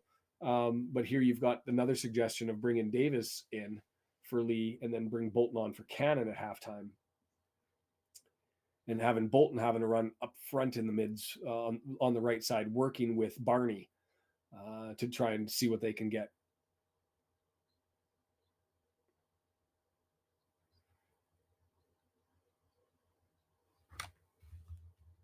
Well, and we've been methodical. In other words, predictable, right, Dave? Down the right side cross, down the left side cross, down the right side cross. And the only other time we haven't been predictable is we've had that thumping shot from 40 yards out by Young that missed the net entirely, and the goalkeeper didn't even have to move. Oh yeah, Evans. That's another key injury. Did I say Evans? I said O'Connor, Evans, Jones. Just that's a half that kicks you in the groin and takes the breath out of you because it was just so disappointing. I'm going to leave this here just for a second and run and grab myself something to drink, wet the whistle, as I try to think of ways to digest what it looked like to stare at garbage for 45 minutes. Stale, composting, boring, garbage. Frustrating. Okay, I'll be right back.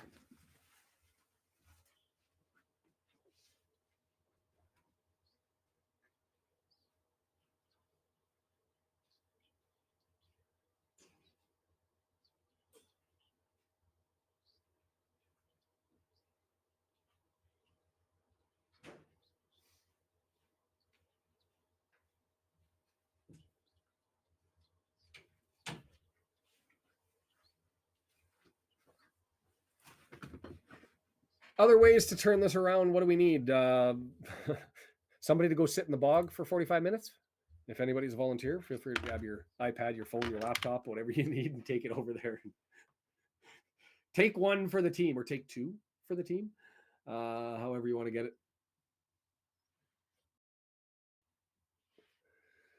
I don't even know if we can say like the finish. Mullen hasn't had the ball to even take a shot and address the finishing, right? Like it's Fletcher. Mullen's been on the left-hand side. There's been nothing over on that far post from Barney crosses or that's come through to him on the left side close.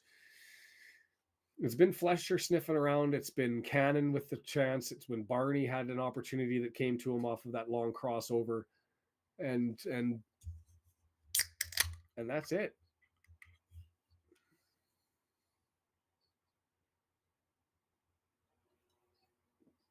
I'm gonna have to scroll up here after Andrew's comment to say he was the forgotten player. I'm assuming that that's Davis that we're talking about.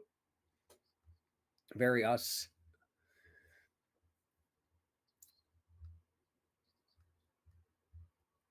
Said put Palmer and Davis in, and so we are talking Davis. And yeah, I'm okay with that as a move. Um, well, I think that's what we've been saying is we've been going cross from the wings. Um, start to look for a threat through the middle. The challenge is they are playing park the bus football right now, with a lot of players back, and so it makes it hard to find those passes. But there's got to be a way, and if you can't, you've got to at least have a couple of cracks at it so that you give them the challenge and know that the crosses aren't wholly going to be relied on.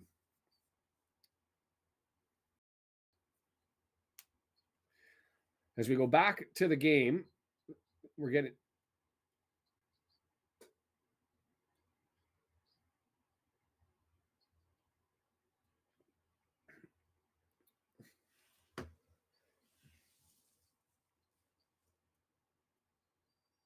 the tannoy system. I can just hear the echo and the repeating around the arena, around the stadium.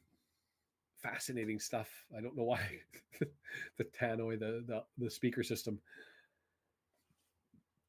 I can't see Parky being turfed because of the appreciation and the fact that statistically his wins losses are there.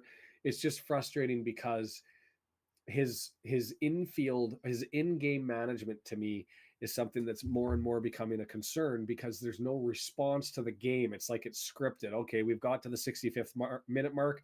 Bolton, you're on for Barney. Okay, we're at the 70th minute mark. Okay, one striker comes in for one of the strikers. 73rd, 75th minute, I'm going to pull in the other striker and I'm going to sub out a center back or somebody else in the mids. And that's our subroutine. And you can script it. And you know it's coming. It has absolutely no bearing on what's happening on the game. I remember, was it the Bradford match where Barney was the best player we had was up until the 65th minute, and then he gets subbed out, and I was like, why wouldn't you make a different sub if you're stirring the drink and let the guy who's been the threat keep it going?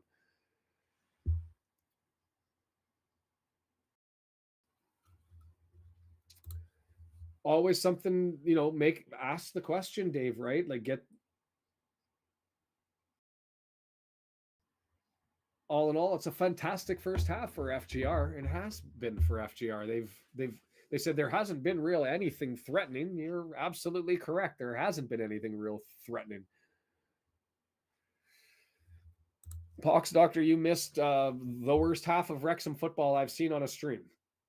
So I know that that's only a year and a bit's worth of history, but it was absolutely shocking. 9 shots, 1 on goal. It was a trickler.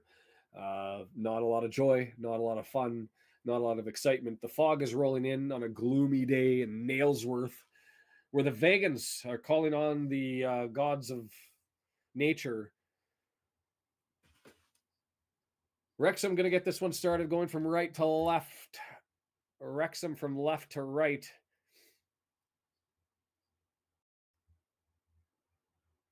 And they're struggling. They say the fog is so bad that if you're at one goal, it's hard to see the other goal.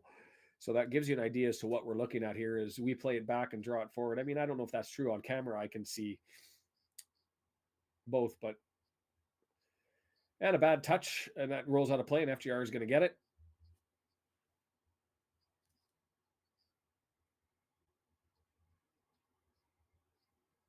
Bodes well. You can just about see the colors of the jerseys on the opposite end where the fog is on the other end of the stadium due to the fog. So FGR throw it in. We're able to collect it. Are we able to save it? Cannon with it draws it back over to Max. Max draws it back even further. Player there. Ooh, a little bit of a nervy touch there. And is that going to go out of play? No. Man, it is hard to see what's happening over on that far side. And we are getting the zoom in now, at least. So this should be entertaining to try and keep up what's happening on the pitch. FGR with it, right-hand side, draws it forward. Crossed, beat Max, who got too slow to the ball. They're coming forward. Here's a shot, cracker. Blocked. Whew.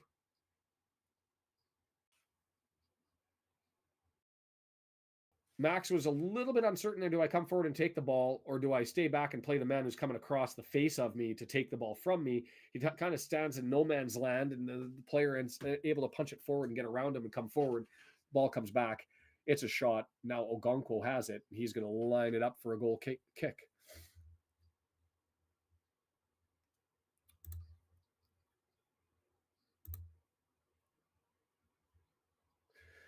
I'll take whoever can nick the ball, because at the moment, if they're not really coming forward, even in possession,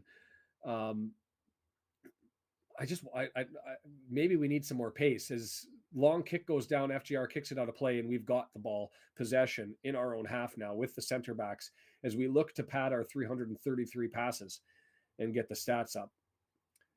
Do I just want to cheer like a shot on target, like a proper shot on target?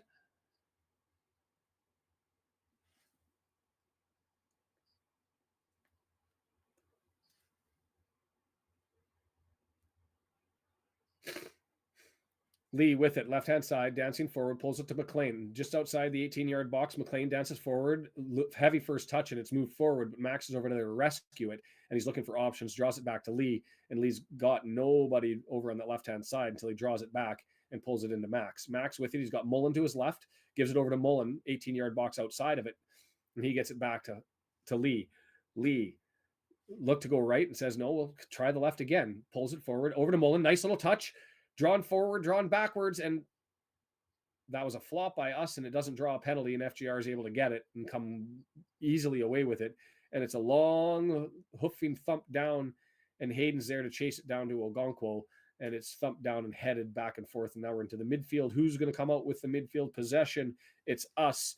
Fortunately for us, we're able to win those battles and get the ball, which gives us some anticipation and hope that we can come forward and eventually find something, anything, desperately. Now, please, because it's just not happening as we do a hoofball down and it's flicked out. And so this is going to would be a perfect territory for Tozer to come in with a Tozer bomb. Outside the 18-yard box, throw in, played short to Young, drawn back to Barnett, and here comes the cross, and it's deflected and then cleared up in the air, no threat.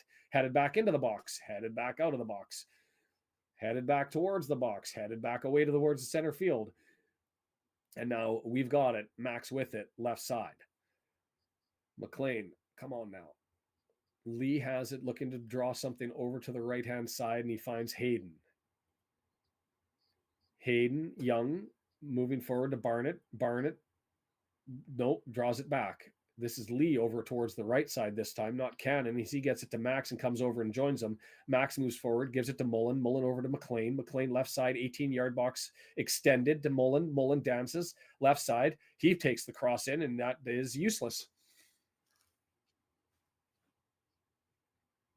Like, not even close. It passed over the far post at about 8 feet above it. That cross did.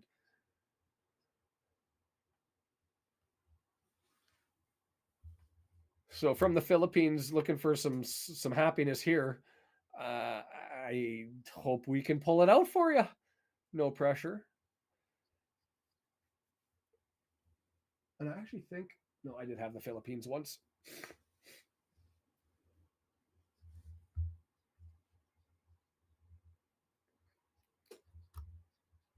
Carl, welcome. I didn't see you make it your way in there, back to into the back country. You're here. I'm so focused on trying to desperately drag the team into it with my eyes. Do a thing.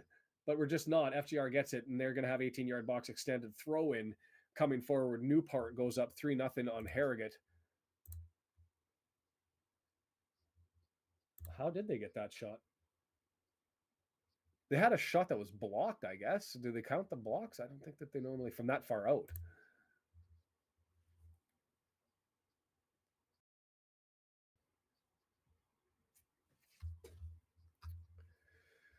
Like 5 minutes has passed, and what's happened? Nothing. Not a thing. We had that one kickabout that took us 2.5, 3 minutes of build up.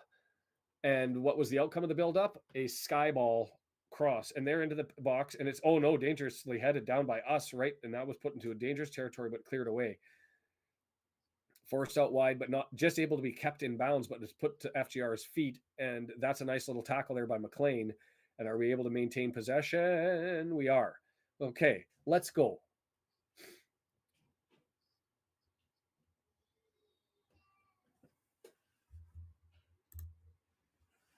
Yeah, you're hearing that too, and they're talking about it. And I think if you haven't been watching Wrexham like the broadcasters have been as frequently, then you're not going to realize what our poison is and how desperate we are to find the ointment for it. Brought forward just outside the 18-yard box. I can't tell what happened with that attempt to swing at that. The ball ended up just rolling harmlessly. So I don't know if that was a mishit or it was deflected, but it rolled harmlessly and FGR collected it and pumped it forward to the midfield stripe. That was Young with the whiff or the kick and deflection. But in any event, FGR has it now with their center backs, and they've got some possession, and they're just now keeping it with themselves. And McLean goes up and nicks it, dispossessed. Well done.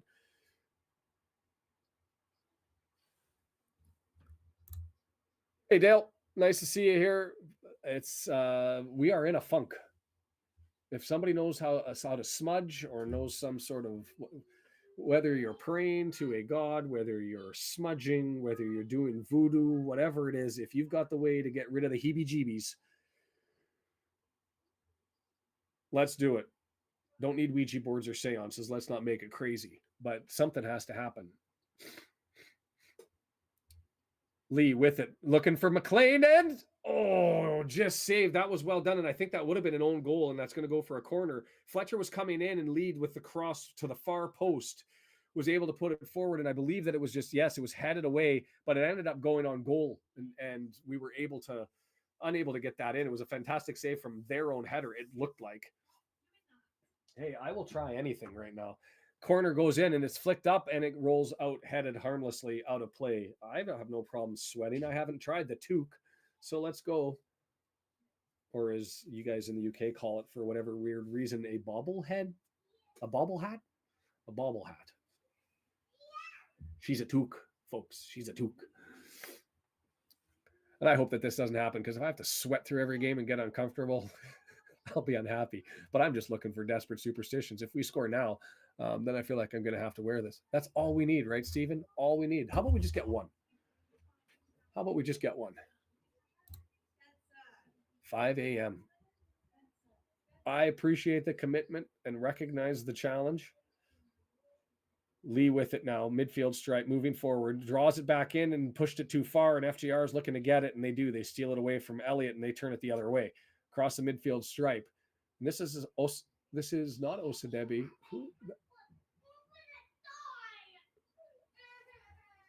Man, seeing the numbers, it's like watching Minecraft. It's a toque. Played forward, but deflected back, and it goes all the way back to their keeper, who mishits it a little bit, but still lands on the feet of the defender for FGR, and they're set up in the center backs. 55th minute, still another 10 to 15 minutes away from subs and changes, looking for the 11 on the field. Somebody, scruff of the neck, grab it, and let's go. Do a play, make a thing, get it done.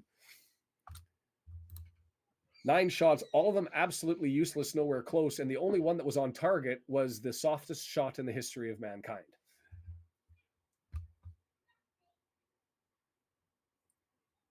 And it's 10 shots. Lee with it, left-hand side, and he just gave it away. What was that? He just, I don't know if he was trying to flick it to somebody who was running through the 18-yard box there, but he didn't get it anywhere close and just pushed it forward. And that's going to be a free kick to us, but we're well out. That was Barney just getting pulled down by a player, and we look to take it quick, and instead it gets interfered with, and we're told to bring it back. And the ref doesn't chastise FGR, but says to us, play it where you're supposed to play it from, and draws us back, and away we go. Lee, left-hand side, over to McLean. McLean looking for a cross, dancing left of his man, and that's going to get deflected out for a corner. Set piece magic. Brandon thought the same thing. We need some corners. This is it. We were feeling it. Something to pull you out of the funk. If it's not going to happen when you're in play, then get it from a set piece. This looks like Young taking it. Yes, right footer, in swinger, left hand side, far post, dangerous, but no, headed away relatively easy. Nobody there. Do they maintain possession and keep it in? Yes, they do. So FJR has that, and they'll just go with it down the field as we have everybody screaming back. And we're able to keep it in and play it forward. They play it forward, and we nick the ball. Get it wide, not back, wide.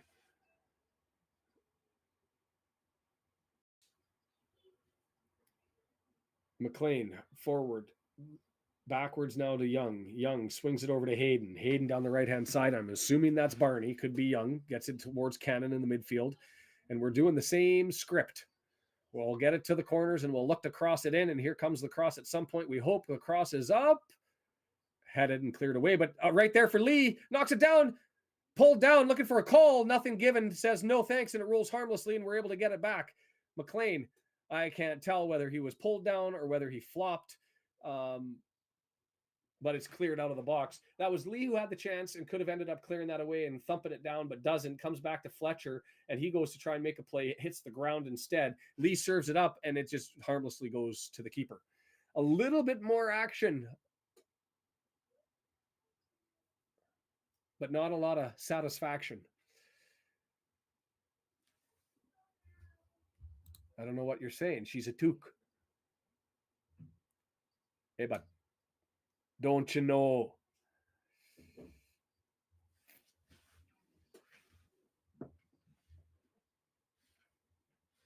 Missed touch by EOC over to Hayden, draws him back, and they're able to get possession, 18-yard box, and they're able to push it forward. We're draw back in defense, and so unfortunate there is all this possession was just given away by a bad pass to EOC backwards that put Hayden under pressure, and he wasn't able to maintain it. And so they've drawn it back all the way to the midfield stripe now, looking to just keep some possession, and they chip it over to the far side, and Mullen's trying to dispossess them as they bring it forward, and McLean's not able to get there, and it goes back to their center backs again.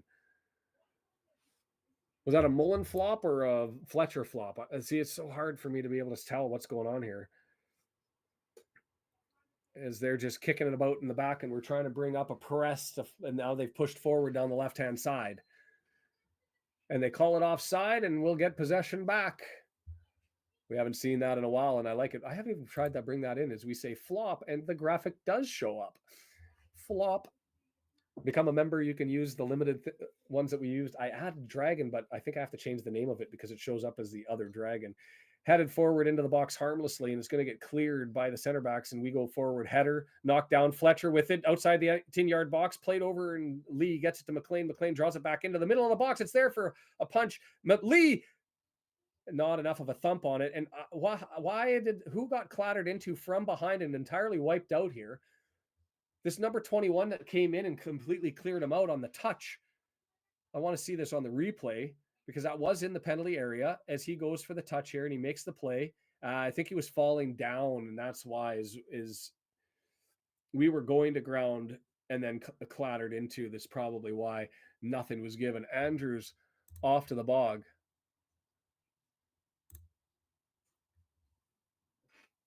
Hey, that looked like it was the Dragon. I wish they were bigger, but I can't make them bigger.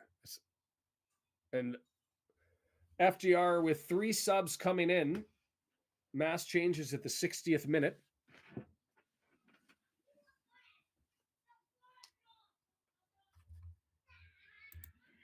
Since Barrow. We're pushing 2 months now. Since Barrow. We scored 4 in Barrow. Or against Barrow at home. Have we really turned the world on fire?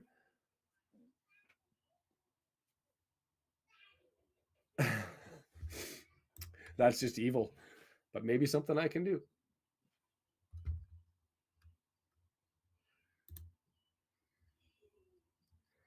Not a fan of the Mullen flop. And we're back underway after the subs are in. FGR with it. 60th minute, 30 to go plus whatever added time. And we're looking for 2, not just 1.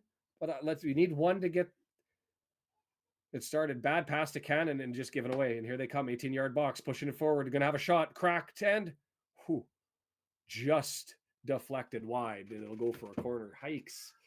Cannon Was that heavy touch, pushes it forward and just easy giveaway, and they come screaming forward and run it up about 10, 15 yards, have a crack, and it just goes wide. Carl, much appreciated. It's amazing. Thank you so much for doing that. Yes, the like button always helps. Algorithm gods, and maybe that's the voodoo. Is we've got a player down and they're looking to bring somebody in, and that looks like it's EOC. He's got his head into his jersey, so it looks like it may actually be something substantive. Tozer on the bench, maybe getting called upon, and he's ripping his jersey off. Is that Tozer? I'm assuming it is. Yeah, it looks like EOC's hurt, and not just something minor. Just our luck.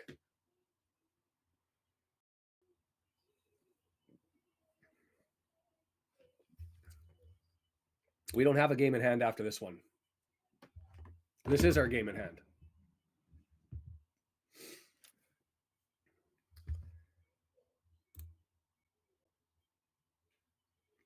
And that's the frustration. But I'm with you, Audrey. We still have 12 left, but you want to make it easier on us, not harder on us, and we're sliding the other way. And what's more concerning is we just can't get a damn goal in, or like anything. We are just not sniffing around. And why did I go all pixelated when I haven't changed a damn thing to my setup? EOC goes down and my system takes a punishment. Rendering time is fine, and computer load is fine.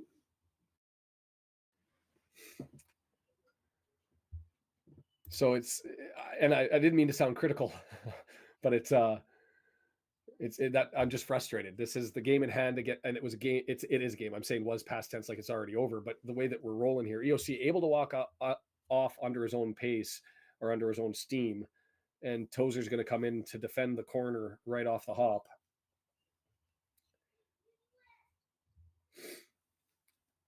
So it'll be a left-footed in-swinger from the right side for the Forest Green. And here's the service. It's going to be to the far post, headed straight up, headed over to the near post, and then cleared away by Wrexham. And the screen is on Mullins racing, trying to get to it. Gets a free kick, sets it down, wants to play it quickly, and the ref says, no, thank you. You got to come back and play it. And so we return it to the spot. Davis came in during that sub. What just happened there? We do have Davis in. Who did he come in for during that sub, or what did I miss? Because I see a number 7, and I didn't even notice when he came into the bloody game.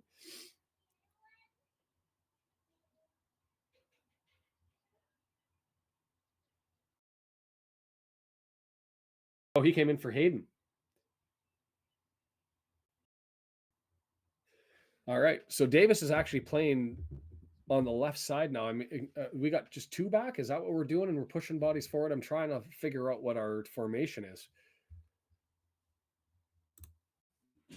What is going on with my setup? Davis with it, left-hand side to McLean. Davis, again, flicks it forward far, able to get there for Lee. Yes, over against the goal line, and he's got McLean with him.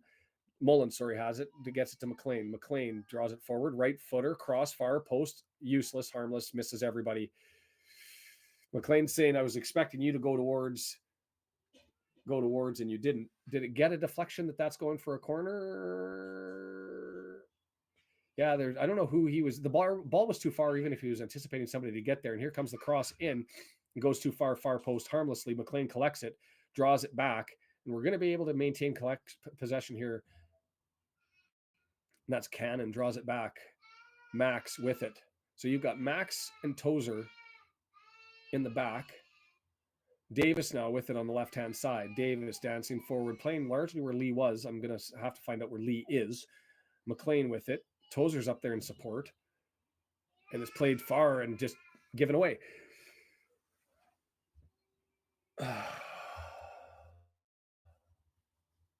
Yeah, and they'll play theirs in 2 weeks' time. Next Tuesday, they have their game against MK Dons to make everything up. And then from that point on, it's just a straight run. I think there'll be 11 games each, although there is a stagger. 3 teams will play once, and Stockport doesn't play, and then it switches, and Stockport will make up the game. So that graphic is out there. I can bring that up maybe after, maybe during the after 90 minutes. Oh, just thumped in the back of the head. And so Lee's got a free kick, and it's set up. Young, is he going to try and take it quickly? And he blown down and not allowing us to play quickly. And there he's getting a talking to. Number 10 is standing right in front of the ball. And so now Young with it, he's going to take it quick. He gets it over to McLean on the left-hand side, moves it forward and just too far, and it's going to roll out harmlessly for a goal kick. That's 2 missed touches down the left side in the last 3 minutes that have rolled harmlessly. One from Davis that McLean couldn't get to, and one from McLean. And was that back to Davis or was that to Mullen? Mum's with them, so they'll be okay. But that's my inner voice right now. Maybe all of our inner voice coming out.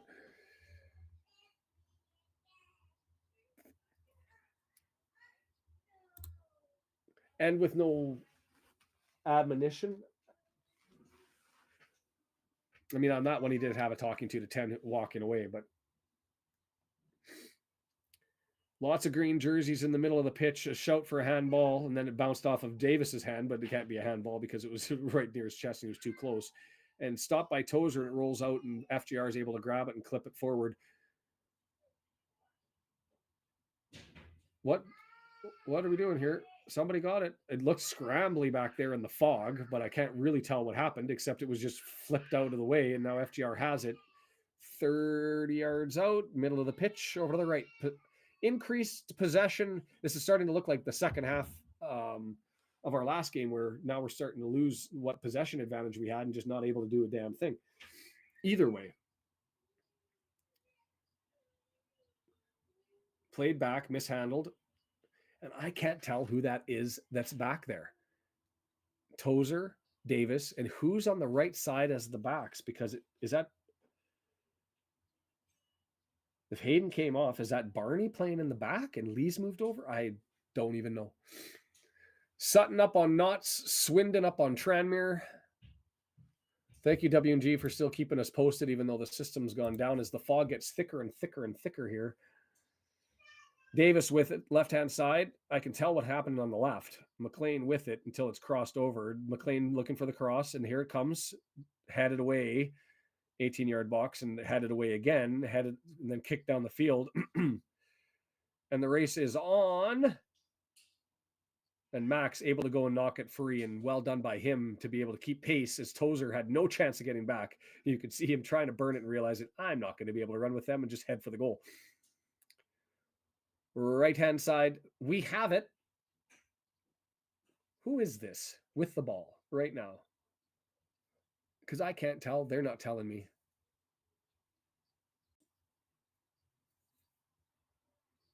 Tozer with it. And they're saying the same thing. We can't give you the best details because it's pretty foggy. I can't tell who that is over on that far side. Newport goes up 4-0, and we got a long ball over to the right-hand side. I believe that's Barney, and he goes to cross it in. It's there for Fletcher, and he muffs it and doesn't get to it, but it bounces off of a Forest Green defender, and we're going to get a corner from the left-hand side.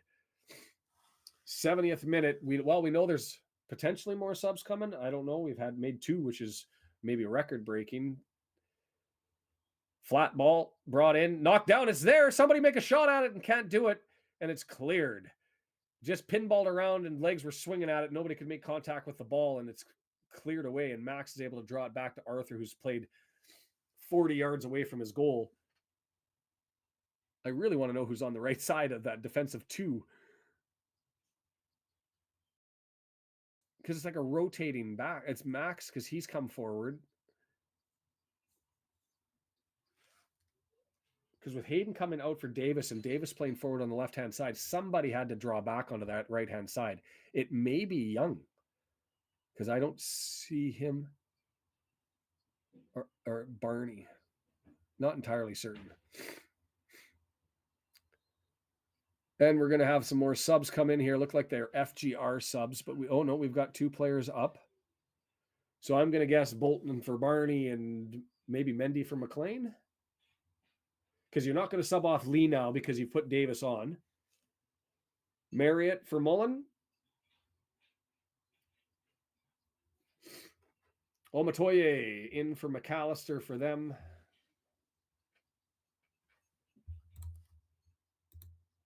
Yeah, it's good luck judging what's happening in this fog.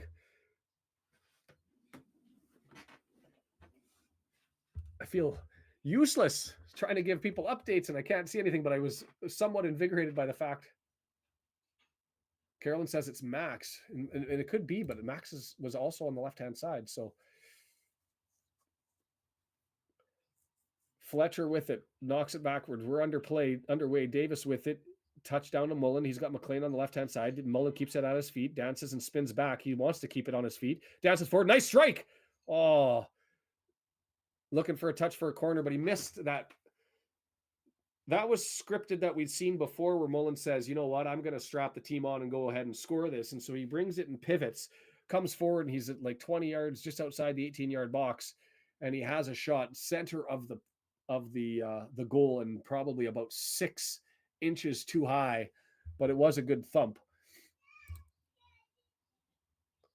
Thank you, Jason. Yeah, and I can see Bolton running in now. I can see Palmer running in, and I can see Marriott coming in.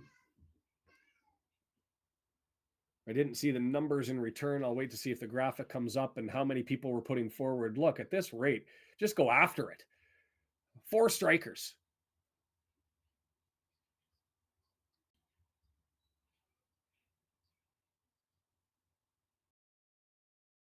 Yeah, that's probably what it was. But I was hoping it was just going to be a lose 6-0. What do I care? Bring everybody in as we've got a shot, and that was the hardest shot we've seen. And that was Mullen. He's still on.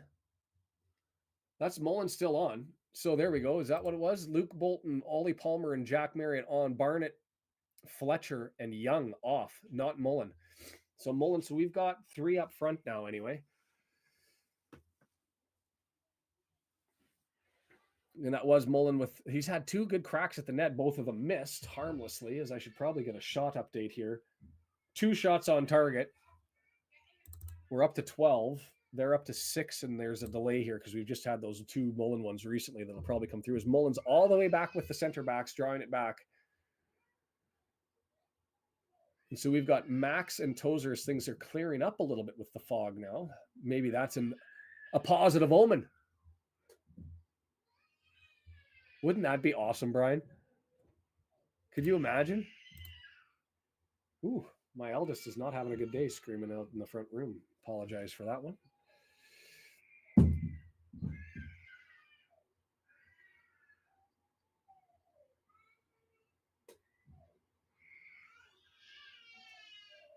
They're both set off. It's a great day in the household here. I don't even know what that would look like, though. And it'd have to be one of those things like if they come out, then they have to, like,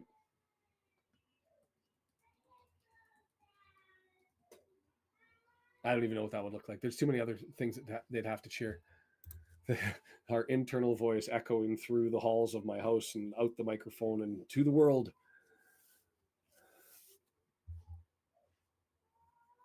Not able to draw it back in. 15 minutes of really nothing football. Like, I don't even know how we talk during the after 90 minutes on this one about an hour to try to decompress and disentangle this thing. It's just, we played like garbage.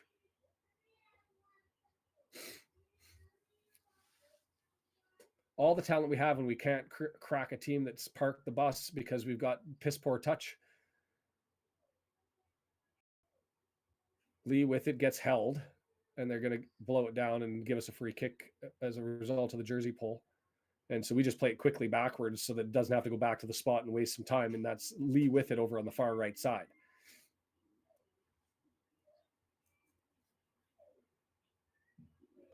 The Flop in the Fog, Season 3, Episode 8, Vince with the comment. Well done. Yes, Brian, we have Palmer, Marriott, and Mullen in. Pushing the back over on the right-hand side as we're looking to get it in. Ball gets dispossessed, and it's cleared away. Knocked down but it's by FGR, and it goes out, and so we'll get a throw in on the far right side. Can we just get something forward? It's amazing to me how they play in the back, but we still struggle to get the ball forward. Throw in, drawn back to Tozer.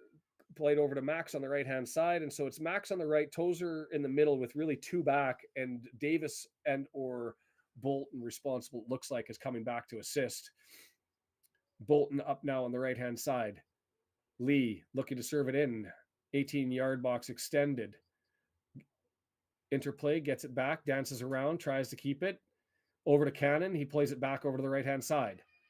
Lee with it, dances, leaves it back for Bolton. Bolton over to Lee. Lots of dancing in the corners, but nothing threatening. Played forward, and we've had an opportunity there. Bolton can get to it, and the shot goes wide and rattles the webbing. But that was well worked. It got a little bit of a threat there. As I'm trying to figure out exactly how that went off the side of the net. As it was played back in by Bolton to Marriott, who was over on the far right of the 18-yard box, and he right-footed it into the side of the net. But that one was a little bit more of a threat, and I will take things that are more of a threat at this time.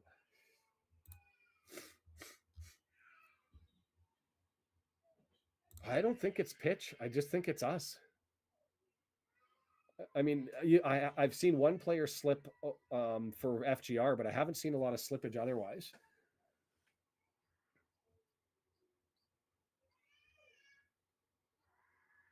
And it rolls for a goal kick. And that was Bolton, I think, who lost control of that, trying to beat his man. And the player let the ball go and then left it for Bolton to try to get to it, and he's not able to get it.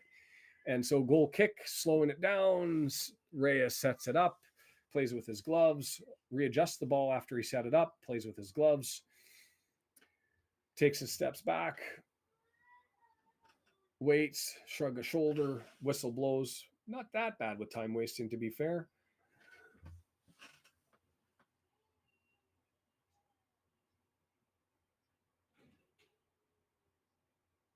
And so cleared down, thumped back and out of place, so they'll get their throw in, slow walk. Oh, clear the cleats. Good idea.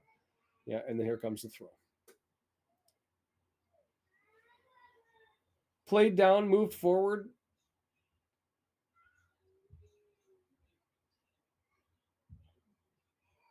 McLean was back there to help fill in with the center backs, and he's now running forward as the ball's with Max on the opposite side. And Max is looking to get it down the right side. Still nothing coming forward, looking for some magic, and instead we draw it back. Max over to Tozer, and Tozer back to Max. Don't go Max to Tozer again. I'll lose my mind. Long ball in the useless. You can. I'm going to replicate. You can just see the frustration with Wrexham. They're annoyed right now. Just holy, you got really high pitch there and annoying. But it's true. The players are now getting frustrated because Max gets that after 4 kicks, 5 4 or 5 passes back between Tozer to Max, Tozer to Max, Tozer to Max. Max gets it, decides I've had enough. I've got to do something. So he hoofballs it with his right foot, and he clears absolutely everybody, and it goes for a goal kick. So the goal kick takes some time. They play it battle in the midfield for a possession. They blow it down for an injury. It's not going to be a free kick.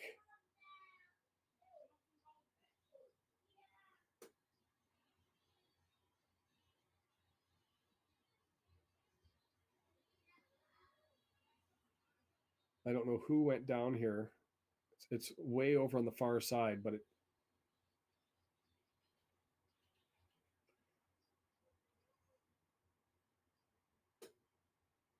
to be fair, I think that he blew it down for the injury. It should be FGR's drop ball when we get back, but I don't know exactly what they're going to do with this, blowing it down. And that was Elliot Lee, who's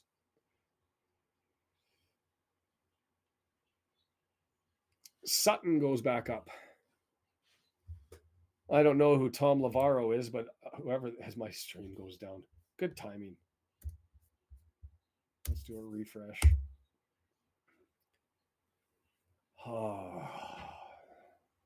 That's not working.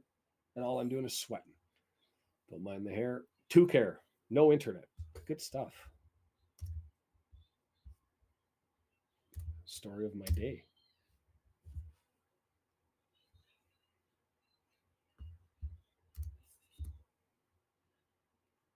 Loading things up as they're still treating Lee, I'm assuming, but they should be getting underway relatively shortly. I'm hoping maybe this is the inverse, is this time we get a goal, because the last time this happened to my stream, I said, by the time I get back, I hope there's not a goal. And holy, now I'm not so pixelated. I should have tried that one earlier. 81-17. We get to speed this up a little bit. At least I can see what's going on now as Mullen gets the cross far right. It's just up there and it's still in the 18-yard box. It's tried to be hammered in, but it's blocked and knocked out. And Tozer with it. He's all the way up. We've got everybody's forward. 82nd minute. Lee, cross, up, header, Palmer. No, not Palmer. Davis, not able to get there, and Reyes laying on the ball. Nice to come back to a little bit of excitement. Nice to come back to a little bit of something. Because we had two into the box opportunities both times, just not able to get it. And Reyes still running with the ball, trying to decide, am I going to take this free kick from the center? No, let's go to the right. No, let's go to the left. Okay, now I'll kick it. And here it comes.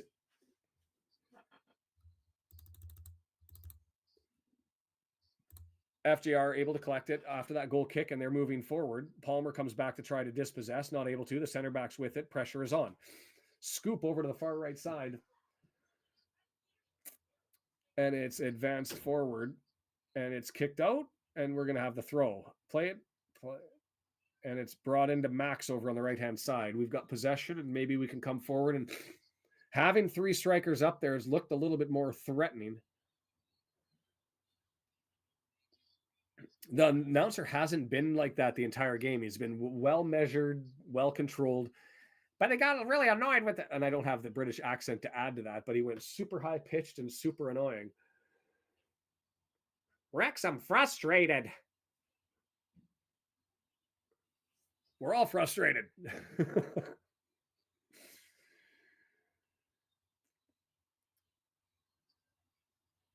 Cross over, cleared out. Going to be go for a throw, and it comes for a throw, played in quickly. Lee with it, right side. Mullen plays it forward, 18-yard box. Bolton not able to maintain control, and FGR thumps it down the field. Omatoye trying to control it with Max there, working on him over. Omatoye with the ball. They were looking for a foul on Max because there was a bit of a hug going on, but because Omatoye kept it. Surely that was this guy's getting annoying now. Surely that had to be a free kick. Surely you're playing the advantage. Andrew's stuck in the bog. Played down, Wrexham for a shout for a hold the other way and not given, and it rolls for the keeper, and the keeper collects it, and he's laying on the ball, and we got a cramp, right? Stretch out and adjust the shin pads, pull the socks up.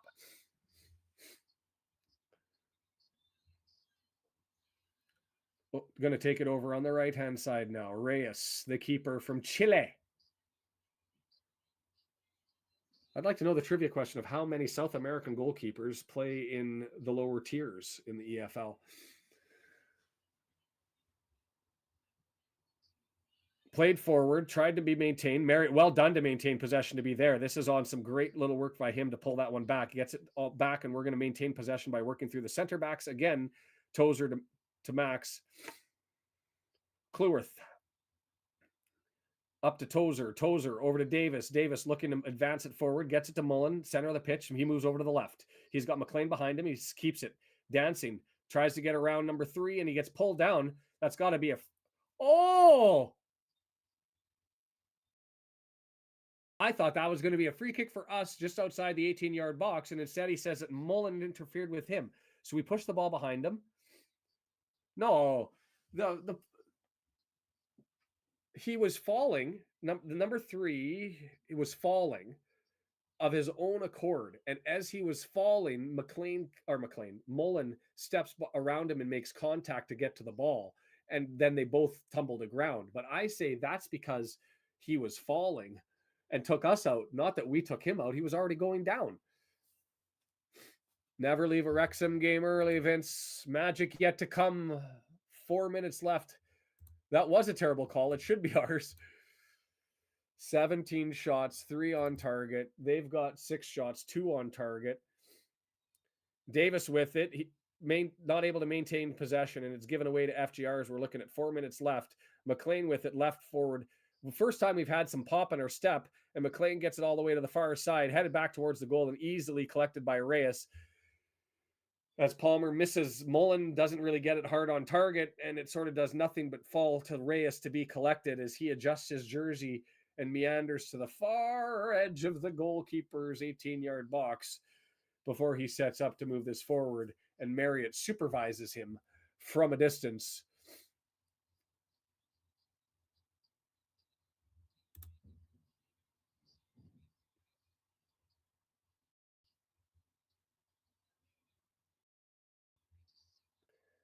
Got possession, kicked over, and we give the ball away. So Palmer goes to collect it to make sure they have the ball available for a throw in, and everybody's doing the, what was that? But the reality is those miss hits and miss passes, and I mean, there's a litany of them. It's not even like the Gillingham game where you could say, like, what about that? And what about this? And what about that? This is like every play that has come forward has ended in a giveaway, a miss pass. And when it has reached goal, we've had missed touches. That's what we are watching. We are watching a collapse.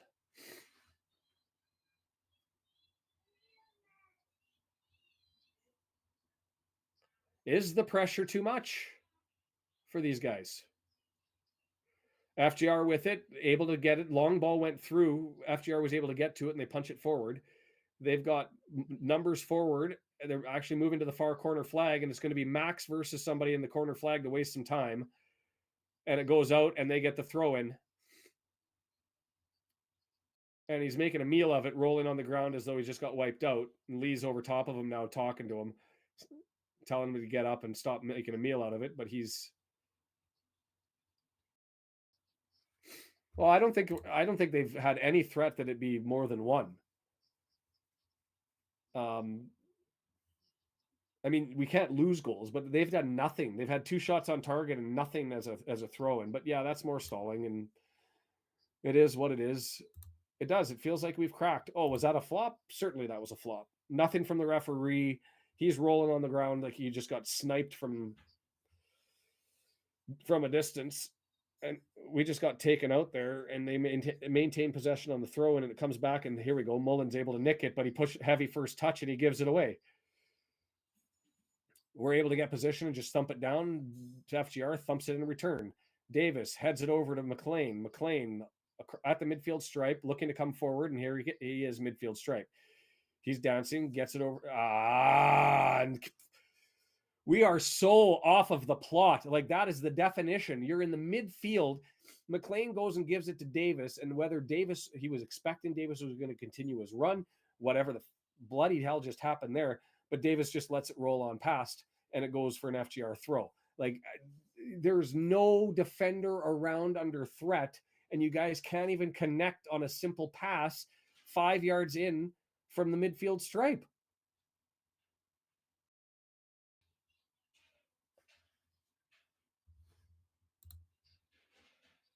'89th minute, launch down, goes out for a throw. Tozer grabs it again. He's inching down the line, and he throws it deep into the far corner. And we touch it and knock it out, and it's going to be an FGR throw, and we're saying that should be a free kick for the push in the back to Palmer. And the ref says, nah, we're not going to give that, and FGR is going to take their time with the throw in. 6 minutes of added time. Thrown in, dances down, cleared away. Tozer's got it.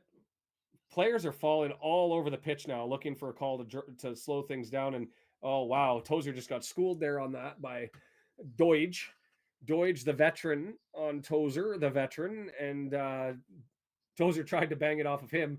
Deutsch knocks it down and turns it around and bangs it back off of him. And so now it's a delayed throw in for FJR 18 minutes out.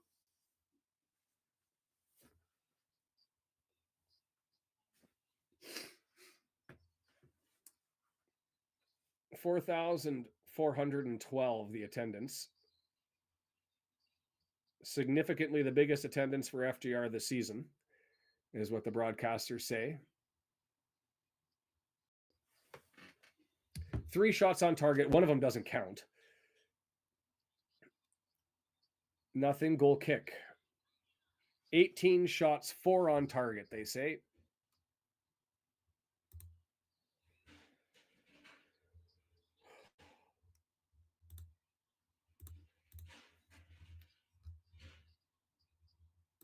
A smart decision. We'll always support that as here we come forward. Lee with it outside of the penalty area. Davis to Lee to McLean on the left side. Cross in. Reyes knocks it down, but it's loose. We're not able to get there. It's a foot, and it's a penalty. Pointing to the spot. That was a clear call. And now we've got some pushing and some shoving here. Pointing, and a yellow card comes out.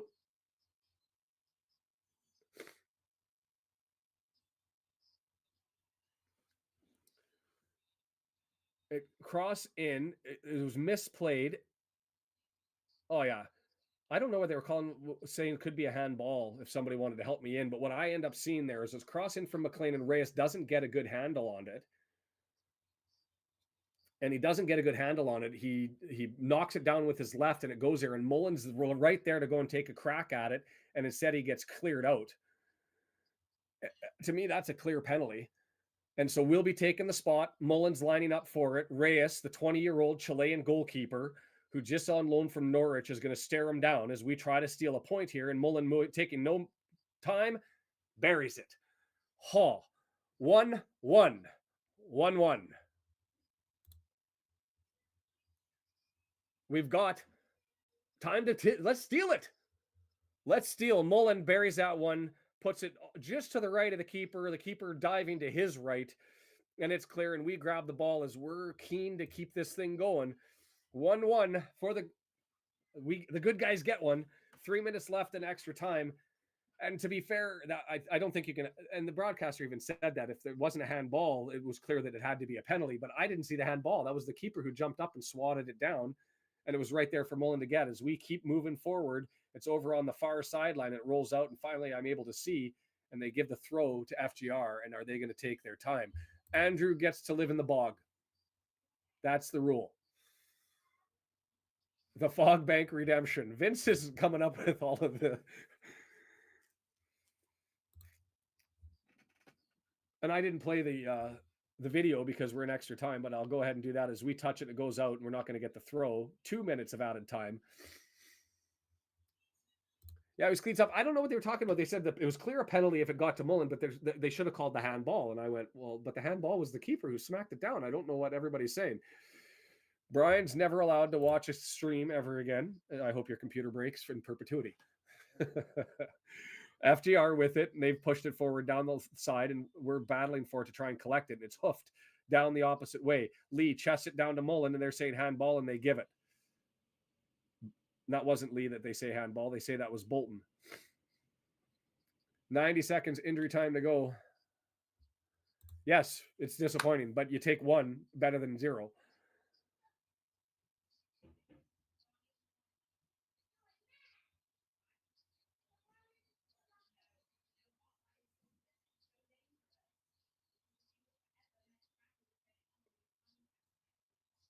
Oh, they're saying handball or foul. What do you think the penalty was? I thought it was clear he got clattered into. He went to go and take the play, and he got cleats up and got taken out. Wrexham with it, trying to wrestle possession away. Still a battle in the midfield. It bounces over FGR player. It lands with us. A little bit scrambly, but we're able to get control. No clock up to be able to tell exactly how much time is left, so I'm guessing a minute based on our clock. And McLean's got it, and he's looking to serve it to the far right side. Pulled down, no call. And it's Bolton with it on the right-hand side. Bolton looking to dance, taking on his man into the penalty area. Cross is there, knocked down by Reyes. Well done by Reyes, because if he wasn't able to scoop up that one that was flicked up over the air by Bolton, he wasn't in net. He had players behind him, so he would have been relying entirely on his defense. And yes, I'm going with 35 seconds based on what I've got sitting up on my screen above us, as Reyes taking his time to get that out, and Marriott watching this. I don't know if FGR gets it. We're going to have to nick possession and come back in a darn quick hurry as it's forwarded. FGR bats it the other way. Ogonko races out to touch it. He's thrown it forward over to McLean, and McLean on his horse, letting the ball run, and he gets up there, thumps it far right side, switch. Bolton can he keep it into play? Lee gets it, throw in, available. We might get an extra 30 seconds here because of the goal. Lee, Tozer, they're going to say throw it in. I would think, yeah, Brian, you're there. Should be off to 7 points. Not a game to settle for a point, but at the same time, you take a point because we played like we didn't deserve the point. Let's be honest. You can hear the boos like we're time wasting. Tozer, long ball into the box, plenty of players flicked on, and they're going to call a push on Davis and say that's a free kick the other way. Mullen's going to go and line it up on the spot for them and say, here you go, it's there for you. And Reyes takes his time. I would assume that once this is put into play, that's it. Reyes letting the clock tick. He moves the ball forward from where Mullen left it. We're up to 19 shots, 5 on target.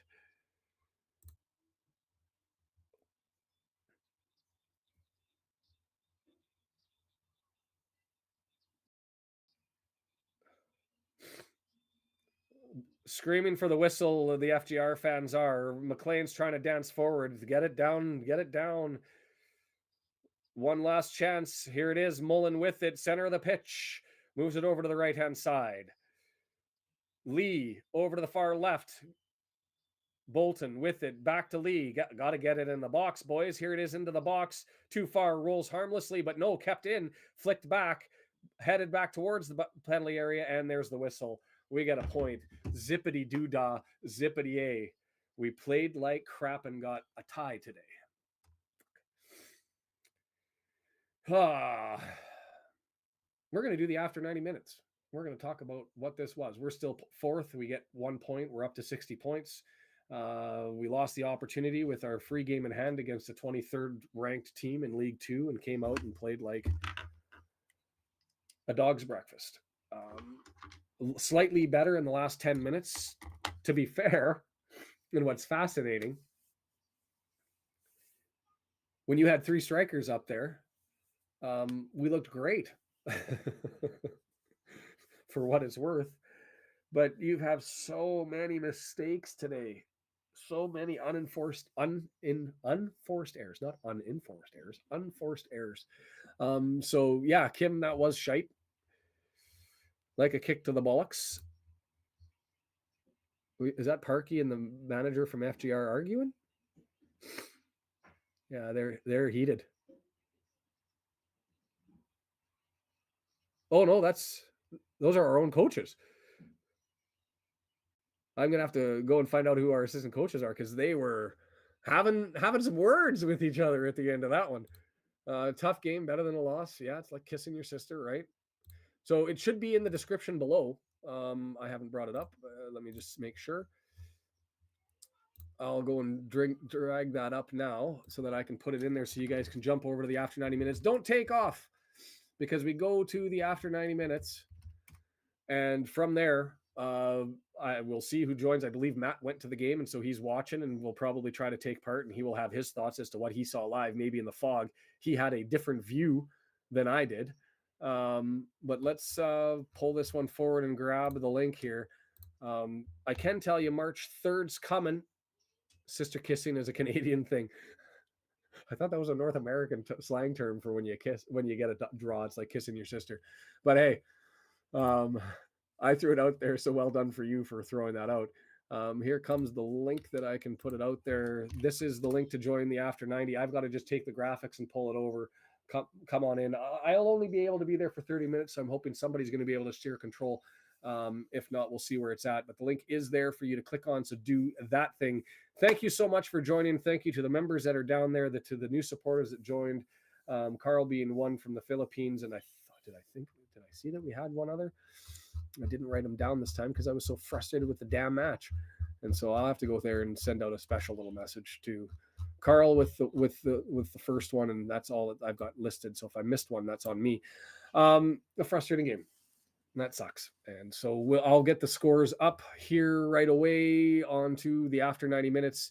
You've got it there. Thanks so much for everybody for being a part of this one. We're back for Accrington Stanley on Saturday and up the town, and we're not out of it. we're just making this road harder and harder and harder to get through. And that was a frustrating battle. Panic button, reaching for it, but not hitting it yet. Okay. Have a good one. We'll see you at Dover after 90 minutes. Link in the chat, link down below, and join us. Chat. Express your views. Tell us what you thought. We'll catch you later. Thanks.